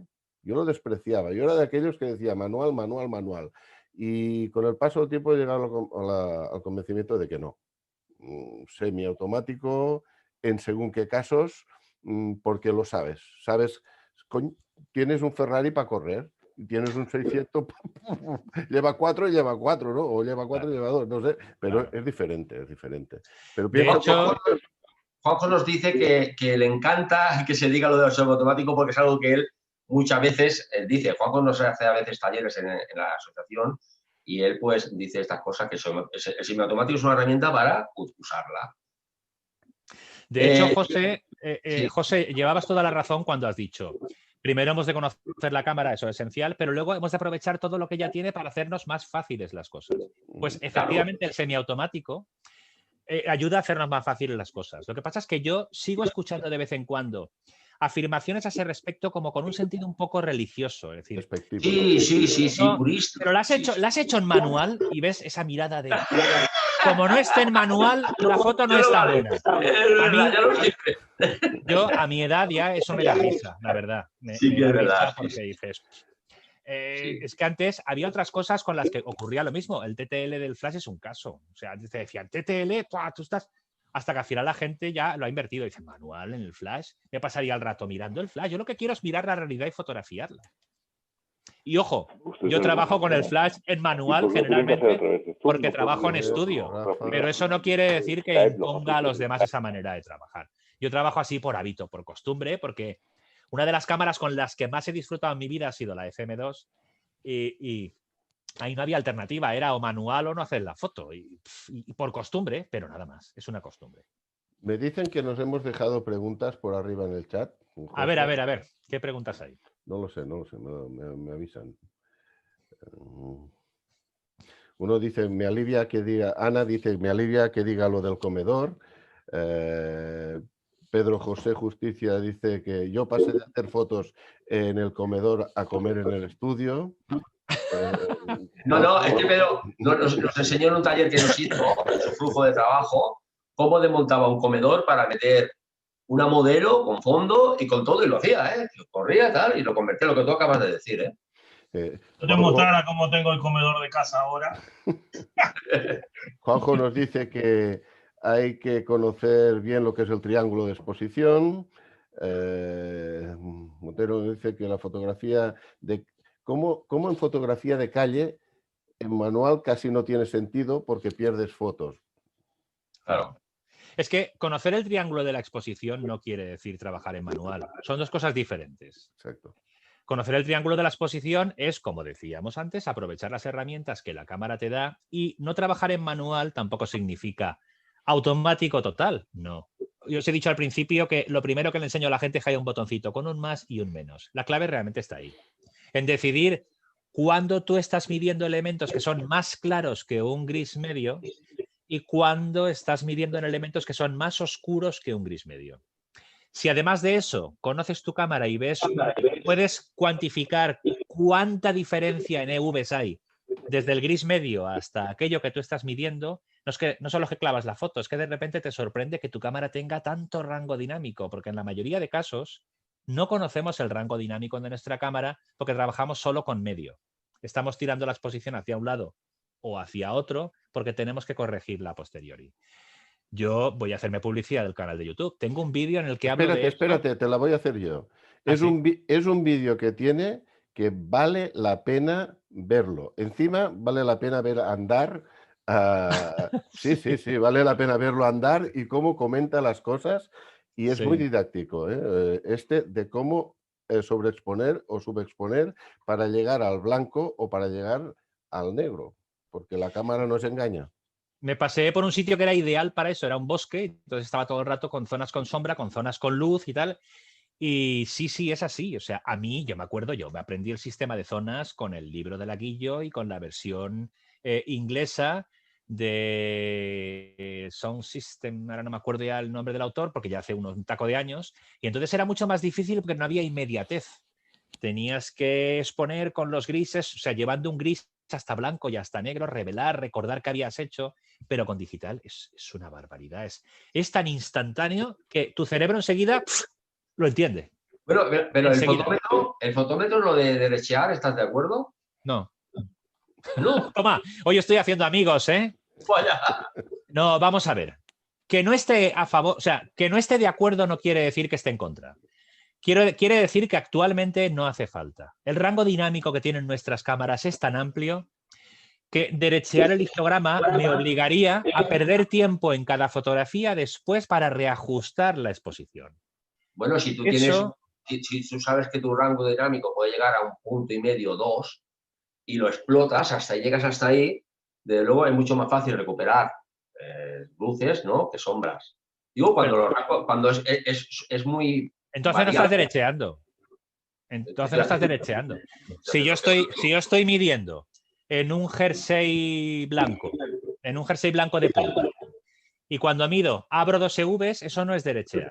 Eso es exponer correctamente, porque tengo que darle la claridad que le corresponde a ese blanco. Y, por ejemplo, la típica foto de grupo que hay un amigo que viene con la camisa blanca de algodón y dice, tío, me ha fastidiado la foto de grupo. Vas a ser el hombre invisible, la cabeza flotante sobre una mancha blanca. No, si mides en su camisa y abres 2 puntos, no estás derecheando, estás exponiendo correctamente. Es lo mismo que si mides en un jersey de punto negro y cierras 2 EVs. No estás izquierdando el histograma, estás ajustando la exposición. José está hablando. Que pienso en luz natural, es que el jefe me para el micro continuamente. Pienso en luz natural. Cuando en un paisaje los contrastes y el rango dinámico es mucho más abusado, ¿no? Entonces el derechear va a hacer que pueda recuperar luces y, sin embargo, las sombras no me cueste tanto, ¿no? Sin embargo, en un estudio, en una luz que la tengo por la mano, que es más fácil derechear lo que tú dices para que el blanco sea blanco real, ¿no? Pero cuando la luz es natural, te pasa una nube y te ha cambiado todo, ¿no? Entonces te cambia el rango dinámico. Por eso yo me refería a eso, a ese derecheo para conseguir que la sombra, que es más difícil de tener, lo consigas. Lo que has hecho tú, por ejemplo, en tu foto, que lo he hecho en tu canal de YouTube, con el castillo de fondo, ¿no? Sí. Está bien expuesta, pero ¿no podrías haber derechado un poco más o en realidad derechaste para que ese cielo clarito te diera, ese cielo con tanta luz, pudieras luego trabajar bien las sombras, como hiciste? Es que, como no derecheo, o sea, para mí derechear es llevar el histograma a la derecha más de lo necesario. No es aplicar una zona 7, hablando en el sistema de zonas. No es exponer una zona 7 adecuadamente, que es llevarla al límite de luminosidad en el cual aún se mantiene la textura. Una pared blanca encalada, una toalla blanca de rizo, un jersey blanco de punto, ese tipo de cosas. Eso no es derechear. Derechear es llevarlo más allá para arrastrar hacia la parte derecha del histograma, efectivamente, todas las necesidades de luminosidad de la imagen y así después tener más información. Pero la cuestión está en que con las cámaras actuales, y ojo, yo no trabajo con cámaras de última, vamos, trabajo con cámaras normales. Si queréis hasta os cuento con qué trabajo. Con cámaras normales de las actuales, a mí no me hace falta, no sé, a lo mejor tengo suerte, a mí no me hace falta, de hecho, todo lo que tengo en stock, todo lo que publico, todo lo que no está derecheado. ¿Se puede hacer? Sí, pero para mí es una paliza porque si derecheo más de lo que corresponde, después tendría que estar corrigiendo todas las imágenes y me da trabajo de más y no me compensa. ¿Qué porcentaje de tu trabajo es estudio y qué porcentaje es luz natural? Es exterior. Hombre, a día de hoy, el trabajo cotidiano de encargo, el 90% es estudio. Vamos a ver, es o estudio de verdad o localizaciones pero iluminadas con flash. O sea, yo me voy a lo mejor a veces a una oficina a hacer un retrato corporativo o fotografío a alguien que es un influencer para sus redes sociales y eso sería el 85-90%, porque también hago mucha fotografía de interiores de arquitectura, para inmobiliarias, para empresas, fotografía de, pues no sé, pues negocios, ¿no? Una clínica dental, una academia de idiomas, una fábrica. Eso no es estudio, eso son fotografías en localizaciones. Lo que es propiamente estudio, con fondo y tal, Pues actualmente un 80% en lo que es la vida cotidiana, excepto cuando produzco stock, que hago muchísimo stock en exteriores, mucho. Entonces va por épocas. Hay épocas en las que me puedo dedicar más a stock porque hay menos encargo y entonces iría fluctuando. Pon que a lo largo del año el 65% es estudio y el 35% es exteriores o luz natural, perdón. Pues pasamos, mira, hay preguntas y comentarios. Pedro José te dice si el DTL también lo utilizas con el flash fuera de cámara. Sí, no mucho, de nuevo, por hábito, por costumbre, pero bueno, si lo que yo voy a hacer, la clave es muy sencilla. Además, lo explico en un vídeo de mi canal que se llama Flash TTL Manual, pero bueno, os lo explico que es muy fácil. Generalmente, cuando trabajo en estudios y los elementos son estáticos y no se alejan o se acercan al flash, los flashes los pongo en manual porque me da menos faena. Si voy a iluminar un fondo con 2 flashes y sé que a media potencia los flashes me dejan el fondo blanco, mejor no lo pongo en TTL, porque es que para que siempre esté igual de blanco el fondo, lo mejor es que no cambie nada. Entonces, en manual no cambia nada seguro. Si lo que estoy fotografiando son elementos estáticos, hago mucho mueble, por ejemplo, con flash portátil, por cierto, yo no tengo flashes de estudio. Si hago elementos estáticos, productos, alimentación, muebles, también trabajo en manual porque como los elementos van a estar siempre en el mismo sitio y los mueven al mismo sitio, las distancias de los flashes se van a mantener siempre y yo mantengo en una sesión de una mañana que a lo mejor hay 200 y pico, 300 fotos, mantengo una homogeneidad en la iluminación que me ayuda a no tener que retocar demasiado. Por eso no derecheo, porque lo que hago es dejar la exposición homogénea para tener que trabajar menos, porque los volúmenes de trabajo a veces son importantes. Pero si estoy fotografiando a alguien que se mueve, los flashes que iluminan a esa persona sí que los pongo en TTL, porque me resulta mucho más cómodo. Porque así, si se mueve y se acerca o se aleja del flash, el flash expone de menos o de más para compensar la reducción o aumento de la distancia. Entonces, sí, utiliza las herramientas, ¿no? Utiliza las herramientas que tiene, depende de la situación. Claro. Claro. Pero generalmente trabajo en manual porque fotografío más elemento estático cuando ilumino con flash. Bueno, Ana nos dice que ya también tiene la casa adaptada como un estudio, como decías, y se ríe un poco, en un piso de 37 metros cuadrados, pero bueno, está entretenida quitando y poniendo, ¿no? Que está bien. Sí. También nos dice que nos podías hacer uno del balance de blancos otro día. Ya te están enganchando, que lo sepas. No os preocupéis porque de eso justamente tengo también un vídeo en mi canal en el que explico paso a paso cómo corrijo. Hay que visitarlo. Y además, a ver, voy a compartir un segundo. ¿Está por aquí quien ha preguntado lo del balance de blancos? Es Ana. Ana, sí. Ana, ¿está conectada? Sí, está conectada. Sí. Vale, pues voy a compartir un segundo la pantalla. Vamos, compartimos la pantalla. Bueno, que sepas que hay gente que ya se está apuntando. Hola, Ana. Canal, Comparto la pantalla, Este es mi canal de YouTube, ¿vale? Pues mira, si buscáis por aquí, parece que esté consagrando el gris medio porque parece que vaya a dar la comunión a alguien en la foto de portada. Pero, ¿dónde está? Aquí. Corrige el color con el balance de blancos. ¿Lo veis que parece que estoy dando la comunión con el gris medio? Aquí explico cómo hago la corrección, por qué la hago a posteriori, explico cómo la hago y además en casos extremos. Yo un trabajo que hago que va por épocas, ahora justamente no hay mucha producción de eso, es el seguimiento de rodajes de publicidad. Hago la foto fija para el seguimiento de rodajes de publicidad. En muchas ocasiones tengo que trabajar con la misma luz con la que se está rodando el spot para que haya coherencia estética entre la gente en el spot y las fotos que aparecen, por ejemplo, en packaging, en juguetería, por ejemplo. Las fotos que se hacen para las cajas de los juguetes, las fotos son con una estética similar a la del rodaje del spot, pero yo fotografío con la luz ambiente que hay. Son luces, la luz ambiente, perdón, luz continua. Son luces de 3500 y ya está, no, sin nada de regalito, o sea, luces muy naranjas. Y con un gris neutro se corrige perfectamente. Hay varios ejemplos en el vídeo en el que con un clic se ve de repente que dices, bueno, qué alucinante, cómo se llega a corregir el color. Y la clave está en trabajar en RAW, nada más. No tiene más misterio, la verdad. Entonces, Ana, espero haber respondido a tu pregunta y a la del resto de la gente que tenga interés con el tema de la corrección del balance de blancos. Dejo de compartir, ya estoy aquí de nuevo. Más preguntas. Oye, al final me va a poner, la peña me va a poner un suspense, una calabaza como un camión. No, al revés, al revés. El flujo de trabajo no hemos hablado nada. No, Por eso. Pero hemos hablado mucho de fotografía, ¿eh? Pero sí que me gustaría que me dejaréis contar 3 cositas antes de que nos vayamos. Para que no sí, pero déjame que hay un montón de preguntas. Este tío no sabe de flujo de trabajo, nos ha vendido la cabra y luego no ha contado nada. Qué cutre.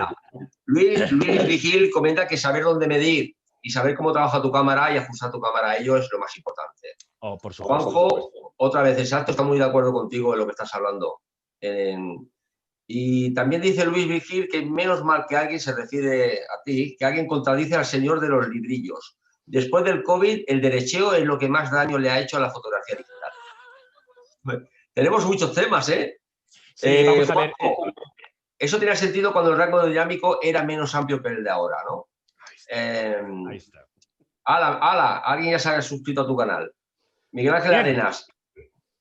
Ana Biel, bueno, todo el mundo es eso, ya verás, ya notarás. Miguel Ángel Arenas, yo derecheo porque al ajustar prefiero bajar luces que aclarar sombras que pueden aparecer ruido. Jauma, muchas gracias y hasta la próxima, alguien que se tiene que ir. Pedro Jesús Justicia, yo también me he apuntado al canal. Joan, felicitarse a la peña por la aportación, muy interesante, os tengo que dejar. Y Pedro Justicia, bueno, hasta el desayuno hay tiempo. Ya he leído todos los comentarios, hay más aún. Pero bueno, ahora sí, habla de las 3 cosas que tienes que... Nos hemos puesto al día. Antes, por ejemplo, antes os he hablado, por ejemplo, del tema del enfoque. Eso no quiere decir que no se pueda enfocar, pero hay veces que me preguntan, bueno, tío, pero tú al final enfocas o no enfocas. Por ejemplo, para stock, ¿enfocas? No, jamás, nunca. La gente dice, tío, ¿no reenfocas tus fotos antes de enviarlas? Yo si no las reenfoco me parece que no están nítidas. Es porque te has acostumbrado a una nitidez que no es natural. Pero no reenfoco nunca cuando voy a enviar a stock. Y sin embargo, sí que reenfoco al final una foto cuando la envío a hacer una copia fotográfica. ¿Qué diferencia una cosa de otra? Cuando yo hago una copia fotográfica, por ejemplo, para hacer un mural grande, una foto panorámica o cualquier cosa así que me interese que se vea de cerca y que se vea nítida, porque una imagen para una valla publicitaria no hay que enfocarla, se va a ver de muy lejos. Cuando quiero enfocar, enfoco al final. Al final es cuando ya he modificado todos los tonos de color, cuando he trabajado por capas y, sobre todo, cuando la imagen tiene sus dimensiones finales. Entonces sí, entonces enfoco la imagen y lo voy a decir de la manera más metafórica posible. Entonces enfoco la imagen porque cuando la imagen se reenfoca deja de ser flexible y se convierte en un cristal súper delicado. En ese momento la imagen ya no es tan fácilmente redimensionable, no se puede interpolar, porque solo hay una manera de conseguir enfoque por software, solo una, perdiendo información, no hay más. Entonces le voy a quitar la información a la imagen en el momento en el que menos se le va a notar. Cuando la imagen ya está redimensionada a su 30x40, 1 metro por 70 o 10x15, lo que sea. ¿Me entendéis? Esa posibilidad que tiene Lightroom, por ejemplo, cuando exportas por lotes de aplicar un enfoque, yo solo lo aplico cuando envío previsualizaciones en pequeño a los clientes para que elijan las fotos que quieren. Además, así mejor, cuanto más reenfocada, menos cosas se pueden hacer con ellas. ¿Entendéis? ¿Recomiendas guardar si no guardas el PSD con capas, porque ocupa mucho, ¿recomiendas guardar el TIFF sin enfocar? Para luego utilizar ese TIFF a lo que tú quieras, para web, para editorial, sin enfocar siempre. ¿Ah, sí? Efectivamente, sin enfocar siempre. Después tienes que recordar que no has enfocado en su momento para que cuando des la imagen final de salida al tamaño que tú lo quieras enviar para hacer un álbum, una portada, un lo que sea, entonces le aplicas la máscara de enfoque o el enfoque que tú quieras. El enfoque que más te guste. De hecho, esa es la razón por la que cuando envío fotografías a stock no reenfoco. ¿Por qué? Porque les dejo una fotografía aún más flexible, sobre todo en lo que atañe a dimensiones, que es donde más flexible tiene que ser una imagen para stock, porque hay veces que tu foto va a ser finalmente una valla publicitaria, la portada de un libro o una doble página de una revista de viajes. No lo sabes. Entonces la agencia tiene que recibir una loncha de jamón lo más flexible posible. y no una bandejita de cristal que está a punto de romperse si estiras o contraes. ¿Me explico? Sí, sí. Que preguntan qué sistema usa para enfocar. El enfoque inteligente de Photoshop en la mayoría de casos. El enfoque suavizado, perdón, enfoque inteligente. El enfoque, o sea, filtro, enfoque suavizado. ¿Ya está? Sí, lo que pasa es que, claro, dependiendo del tamaño de la foto, el enfoque que aplico es más agresivo o menos. Pero paso alto, por frecuencias y todo esto, no. No, esos ya no los hago. Esos los usaba antiguamente. El enfoque suavizado me parece que es más realista y preserva más la información de la imagen.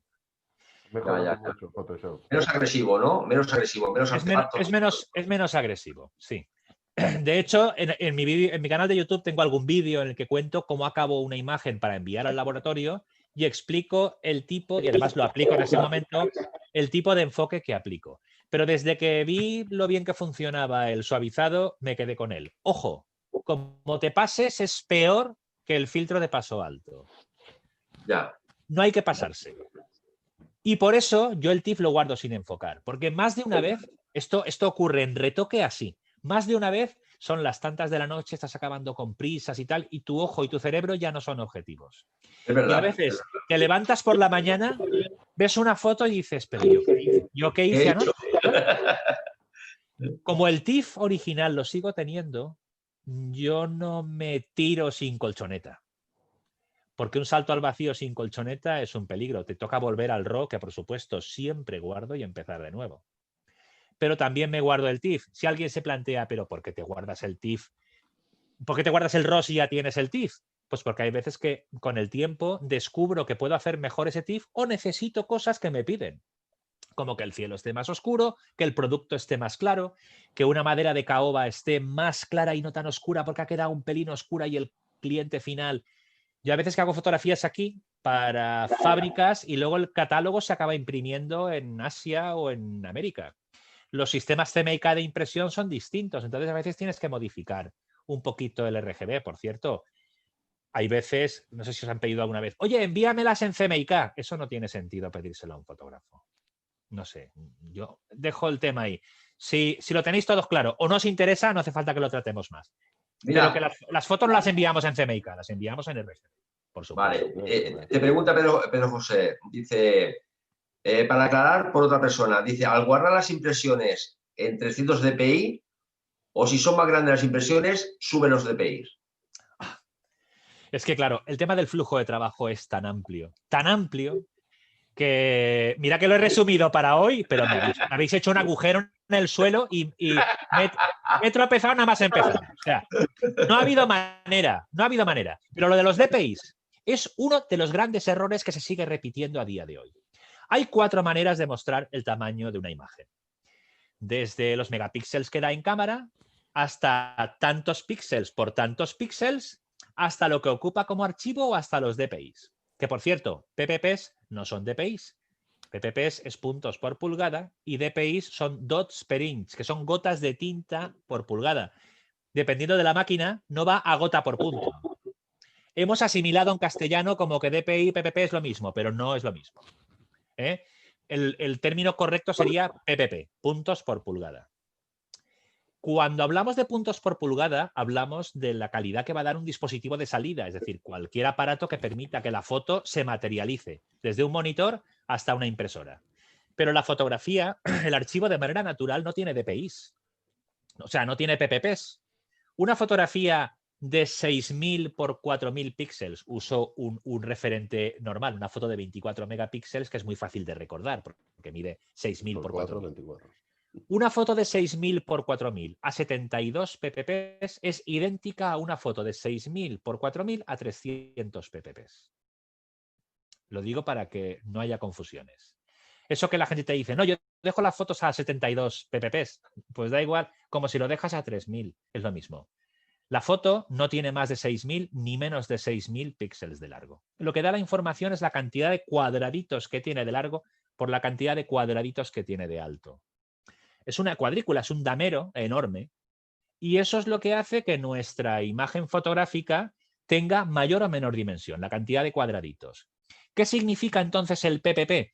El PPP es una orden que lleva asociada al archivo para que cuando por defecto se envíe a un dispositivo de salida de antigua generación, que actualmente son todos inteligentes, de antigua generación, sepa distribuir las imágenes para que una pulgada esté ocupada por 72 cuadraditos de esos, que es lo que hacían los monitores antiguamente, o que una pulgada lineal física esté ocupada por 300 cuadraditos de aquellos, que es lo que se usaba en una impresora antiguamente. Y digo antiguamente porque actualmente la impresora no necesita que tú le des la orden de 300, 255, 54, que también se gasta, o 72. No obstante, y concluyo, no obstante, ¿por qué se sigue usando entonces? Porque es la única clave que tenemos para saber en la vida real cuánto medirá con una regla. Estoy buscando una regla, no hace falta. ¿Cuánto medirá con una regla ese archivo digital cuando se convierta en algo físico?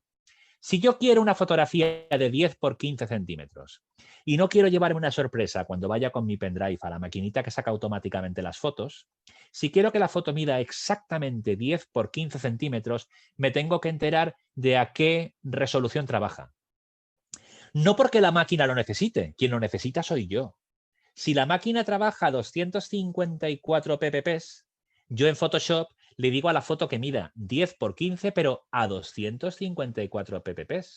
Porque si le pongo 300, cuando tire a imprimir esa foto se saldrá de los 10 por 15, porque tiene más píxeles de los que realmente necesitaba ese dispositivo de salida. Sí, pero... Os acabo de meter un rollazo que el siguiente que se atreva a hacer una pregunta le doy premio. Pero si interpolas la imagen, subes los PPI, los PPPPI o DPPPI. Bueno, degradas la imagen cuando interpolas porque se inventan píxeles, ¿no? Cuando el software que lo hace inventa píxeles para que se parezca y sea más grande. Cuando interpolas, lo que estás haciendo es crear más píxeles o menos. Inventados. La interpolación, pero la baja también existe. Cuando interpolas, lo que estás haciendo es cambiando la cantidad de píxeles que la imagen mide de ancho por alto, no los PPPs. Tú puedes interpolar cambiando los PPPs o no. Lo que tienes que tener es que finalmente la foto pase de medir 6.000 por 4.000 a medir 3.000 por 2.000, has interpolado a la baja, o 8.000 por 5.000 y has interpolado a la alta. Pero lo que realmente te da... A la alta es que has engrandecido. Has hecho la imagen más grande. Pierde calidad, ¿no? Te inventas información que no estaba. Cuando interpolas a la alza, la imagen pierde calidad. Vamos a ver, pierde calidad. Pero esa calidad es más apreciable o menos dependiendo del cuidado que hayas llevado con todo el resto de pasos en tu flujo de trabajo.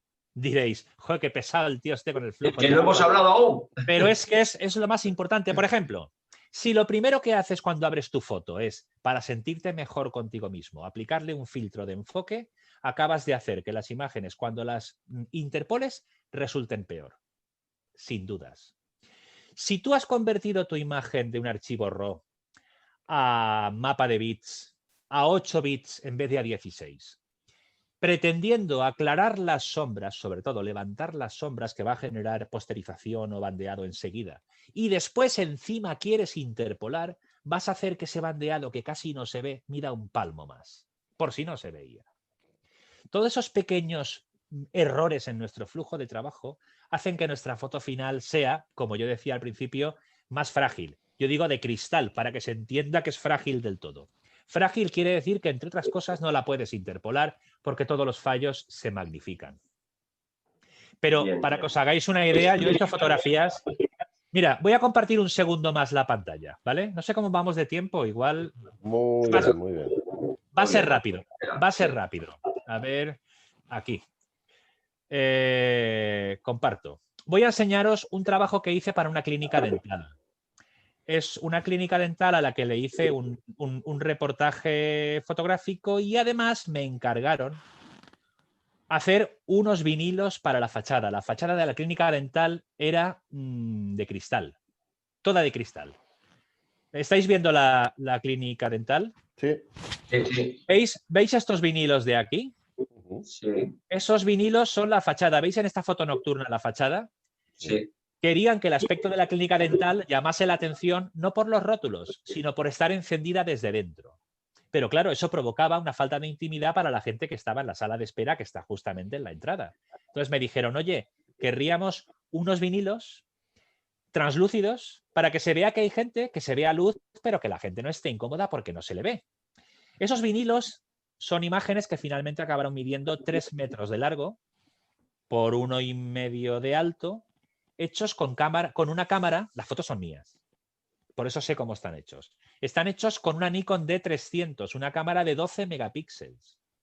Llevar 12 megapíxeles a una impresión de alta calidad que tiene que verse de cerca en vinilo, que va a medir 3 metros de largo, es un poco difícil. Pero no es en absoluto difícil si el flujo de trabajo que has llevado desde el principio ha sido muy cuidado. Porque la imagen llega hasta el final en perfecto estado. Esa es otra de las claves para que, vuelvo al tema del stock, pero es porque lo entendáis. Esa es otra de las claves por la cual yo no reenfoco las imágenes cuando las envío a stock. Porque ellos tienen un archivo de goma. Si yo reenfocase no sería tan Claro, claro. Aquí se ve un poquito más de cerca. Son fotografías encima chungas, porque son fotografías de arbustos secos en otoño, con las luces típicas a contraluz que dejan todo el contorno iluminado, que es muy bonito y es muy típico de la zona en la que está la clínica, pero son fotos de 12 megapíxeles, llevadas a 3 metros de largo y sin problema. O sea, fijaos, con 24 megapíxeles o 36 que trabajamos actualmente o más. Yo que no tengo más. Yo lo máximo que tengo son 36. Fijaos lo que podéis hacer sin problema. Hablamos de una superficie muchísimo más grande. Podríamos hacer una foto de 8 metros de largo sin problema. A lo mejor sí que tendríamos que empezar a hablar de flujo, ¿eh? Digo yo, es un tema importante. Es un tema importante. Yo, si queréis, para que no nos vayamos sin nada, resumo mucho lo que hago y por lo menos que se quede ahí. Tienes 15 minutos y más. Si queréis que venga otro día para explicarlo con más detalle, vuelves. Evidentemente.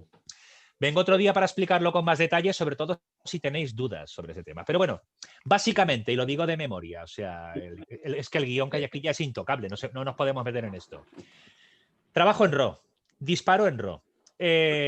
Si vuestra cámara tiene varios tamaños de RAW, entended como muy justificado coger un RAW pequeño. Hay cámaras que tienen el Small RAW, que son un RAW pequeño. Si no, el RAW grande. ¿Para qué vais a hacer el pequeño? En RAW, haced todo lo que necesitéis hacer que afecte a la imagen en general en el revelador RAW. Sobre todo aplicar la corrección de perfiles de lente y todas las correcciones globales de luz y color. Entre ellas, el equilibrio de blancos si lo necesitáis. Ojo, no todas las fotografías necesitan neutralizarse con esto, porque a veces quedan mustias. Hay fotografías que necesitas potenciarle calidez o frialdad, depende. Pero esas correcciones generales en el RAW. Y por último, si estáis absolutamente seguros de que esa foto hay que hacerla en grande, interpolad en el RAW, no en el mapa de bits. ¿Por qué?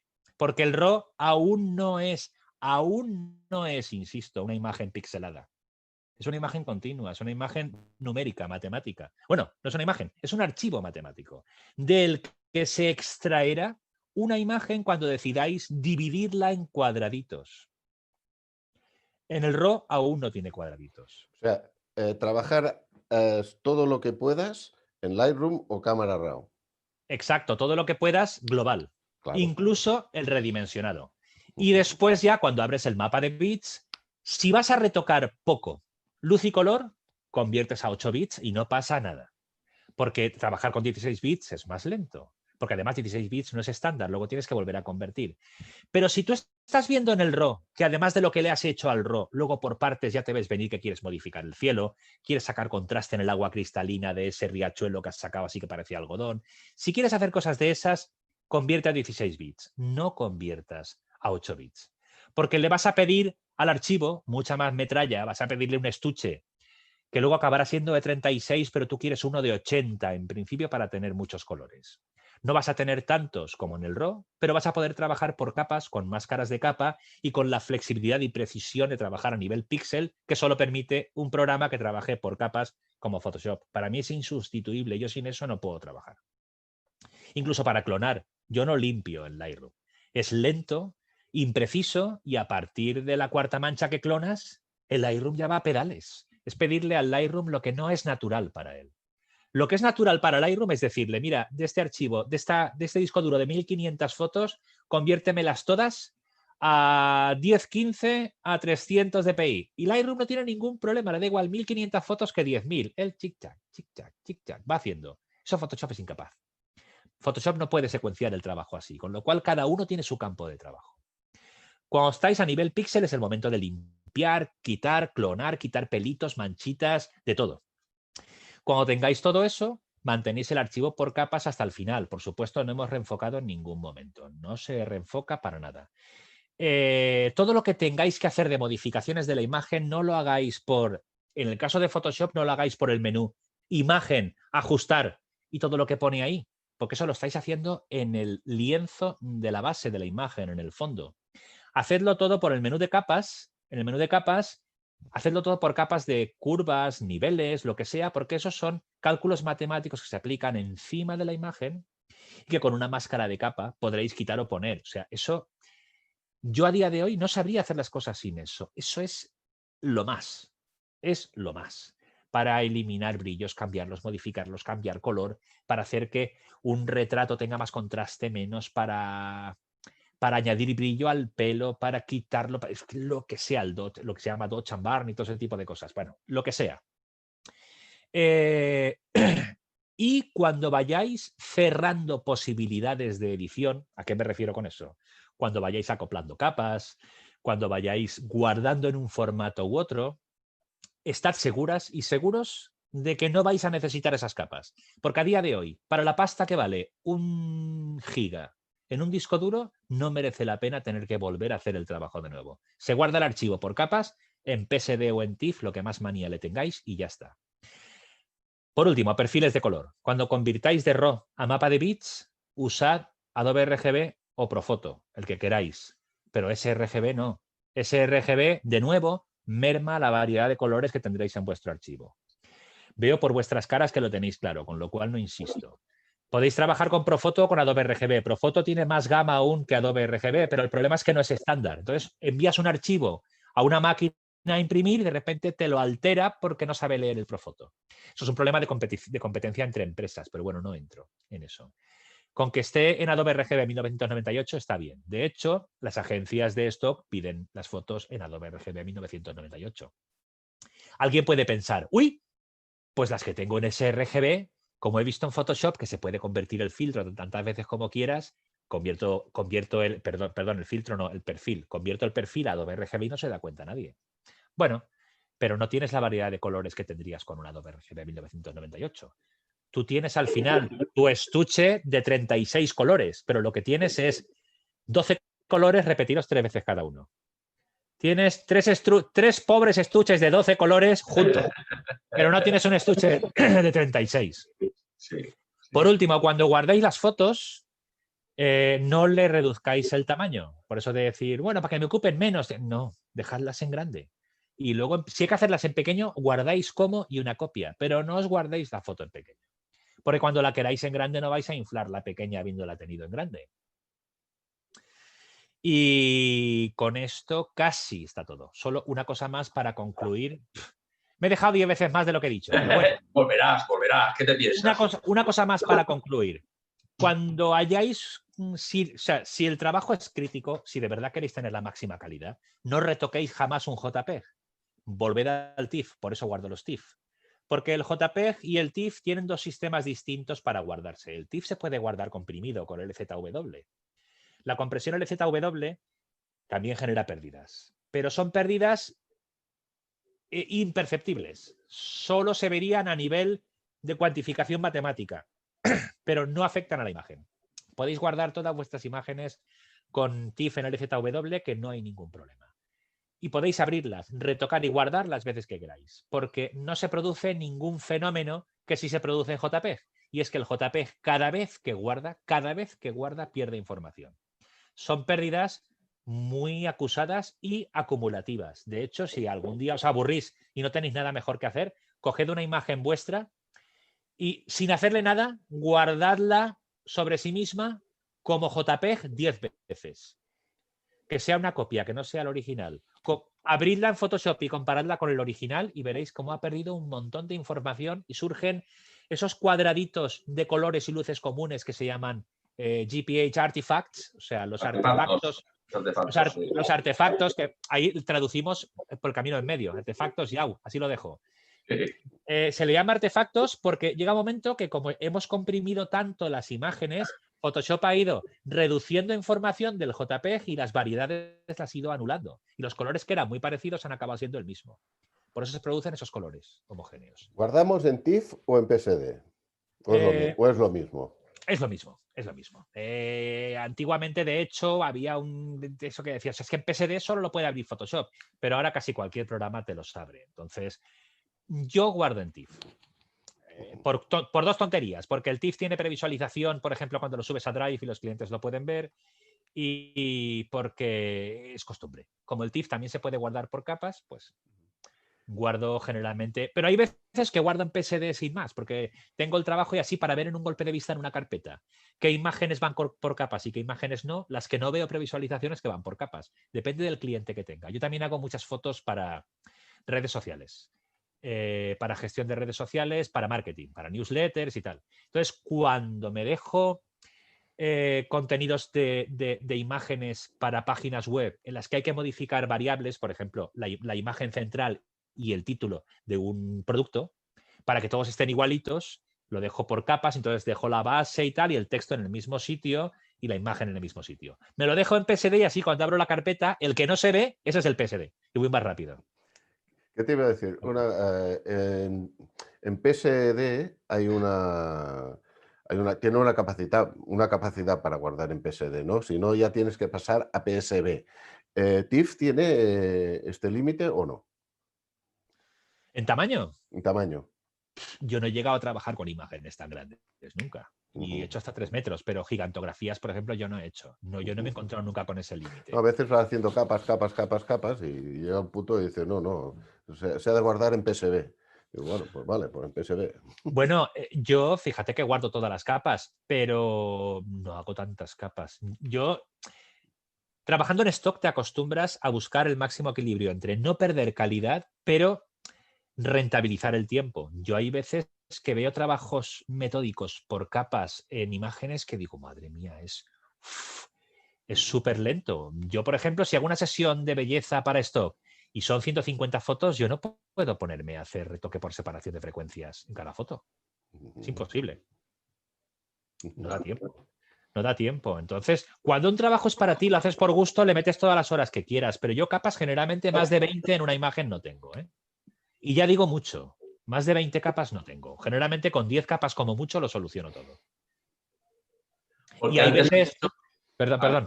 No, me refiero que si te traes el archivo RAW está bien, es lo básico, ¿no? El no tener que arreglar luego nada. Si lo traes bien, te traes bien la opción. Ya, ¿no? pero es que hay muchas veces que el RAW puede estar perfecto, pero la realidad es imperfecta. Entonces, no sirve de nada. Bueno, porque en paisaje, en viajes, en producto, en retrato.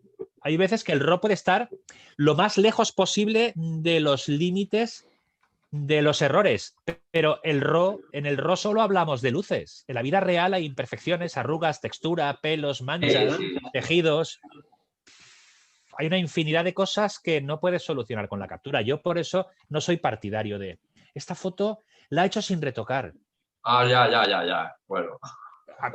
Ojalá. O sea, no es que digas, no, es que la mía vale más porque he retocado. No, que más quisiera yo que no tener que retocar, pero es que... Pero cuando se dice eso, no es como que si fuese mejor. Yo no he retocado nada, yo no toco nada, yo toco lo mínimo, esas cosas no parece como... Bueno, no quiero entrar en generarme enemistades, pero generalmente cuando decimos eso, a veces en el fondo estamos pensando, si la hubiera retocado, eso que yo estoy viendo, la foto no lo tendría. Y crees que el espectador no va a ver el fallo que tú has visto en la foto. Y entonces cuando el público lo ve, te cabreas. Y dices, es que no la he retocado. Y dices, vamos a ver, si está viendo el mismo fallo que tú sabes que está en la foto, quítalo. Y ya está. Es así de sencillo. ¿Que es complicado? Claro que es complicado. Si yo me paso la vida aprendiendo nuevas técnicas en Photoshop y ya no me queda casi pelo. Y si estaré así siempre. Porque es que nuestro trabajo se basa en no parar de aprender cada día. Es verdad. ¿Qué opinas de los plugins? Bueno, hay algunos que están muy bien, ¿eh? Hay algunos que te quitan muchísimo trabajo. Ahora, ¿cuántos uso yo? Muy pocos, muy pocos. Pero muy pocos es que solo uso... ¿cómo se llama? El Portrait Tour de... ¿Cómo se llama la empresa esta de...? Imaginomic. Uso los 3 de Imagenomic, porque además yo hice trabajos para ellos hace muchos años, hacía cursos y testeaba filtros suyos, y de hecho en la galería de Imagenomic hay alguna... No es el Shevare, ¿no? También. Sí, yo uso los 3. El Real Grain, el que hace grano, que tiene algunos granos que están muy bien, el Noiseware, el eliminador de ruido, y el Portrait Tour, porque además hice una galería específicamente para la web de Imagenomic hace años, de algunas sesiones de belleza. Hice, bueno, pues algunas pruebas tenían galerías de usuarios y hice algunas galerías para ellos. Pero hablo de a lo mejor hace 10 años, ojo al dato. Y los otros que gasto son los antiguos filtros que llegó a quedarse, los Nik. Los que se quedó Google y después borró del mapa. Pero que se siguen pudiendo utilizar en Photoshop sin problema. Pues son los únicos que uso. Los de Nik para algunas cosas que me adelantan mucho trabajo, porque en vez de estar recortando, eliminando, en vez de hacer máscaras de luminosidad y tal, pues lo haces con el Nik. Y los de Imagenomic. No tengo instalados ningunos más. Hay algunos que están muy bien, pero llega un momento que también ocupan espacio y tiempo, y si no tienes relación directa con tu trabajo, pues acabas por no gastarlos. Entonces, no tengo más instalados. Esos son palabrita del niño Jesús. Son todos los que tengo. Bueno, Miguel, no sé qué decirte. Súper agradecido. Yo me tiraba 2 horas más hablando contigo, o más, pero lo dividiremos porque alguien dice que has llegado para que te conozcamos, no para... Ahora nos has explicado todo lo que debes.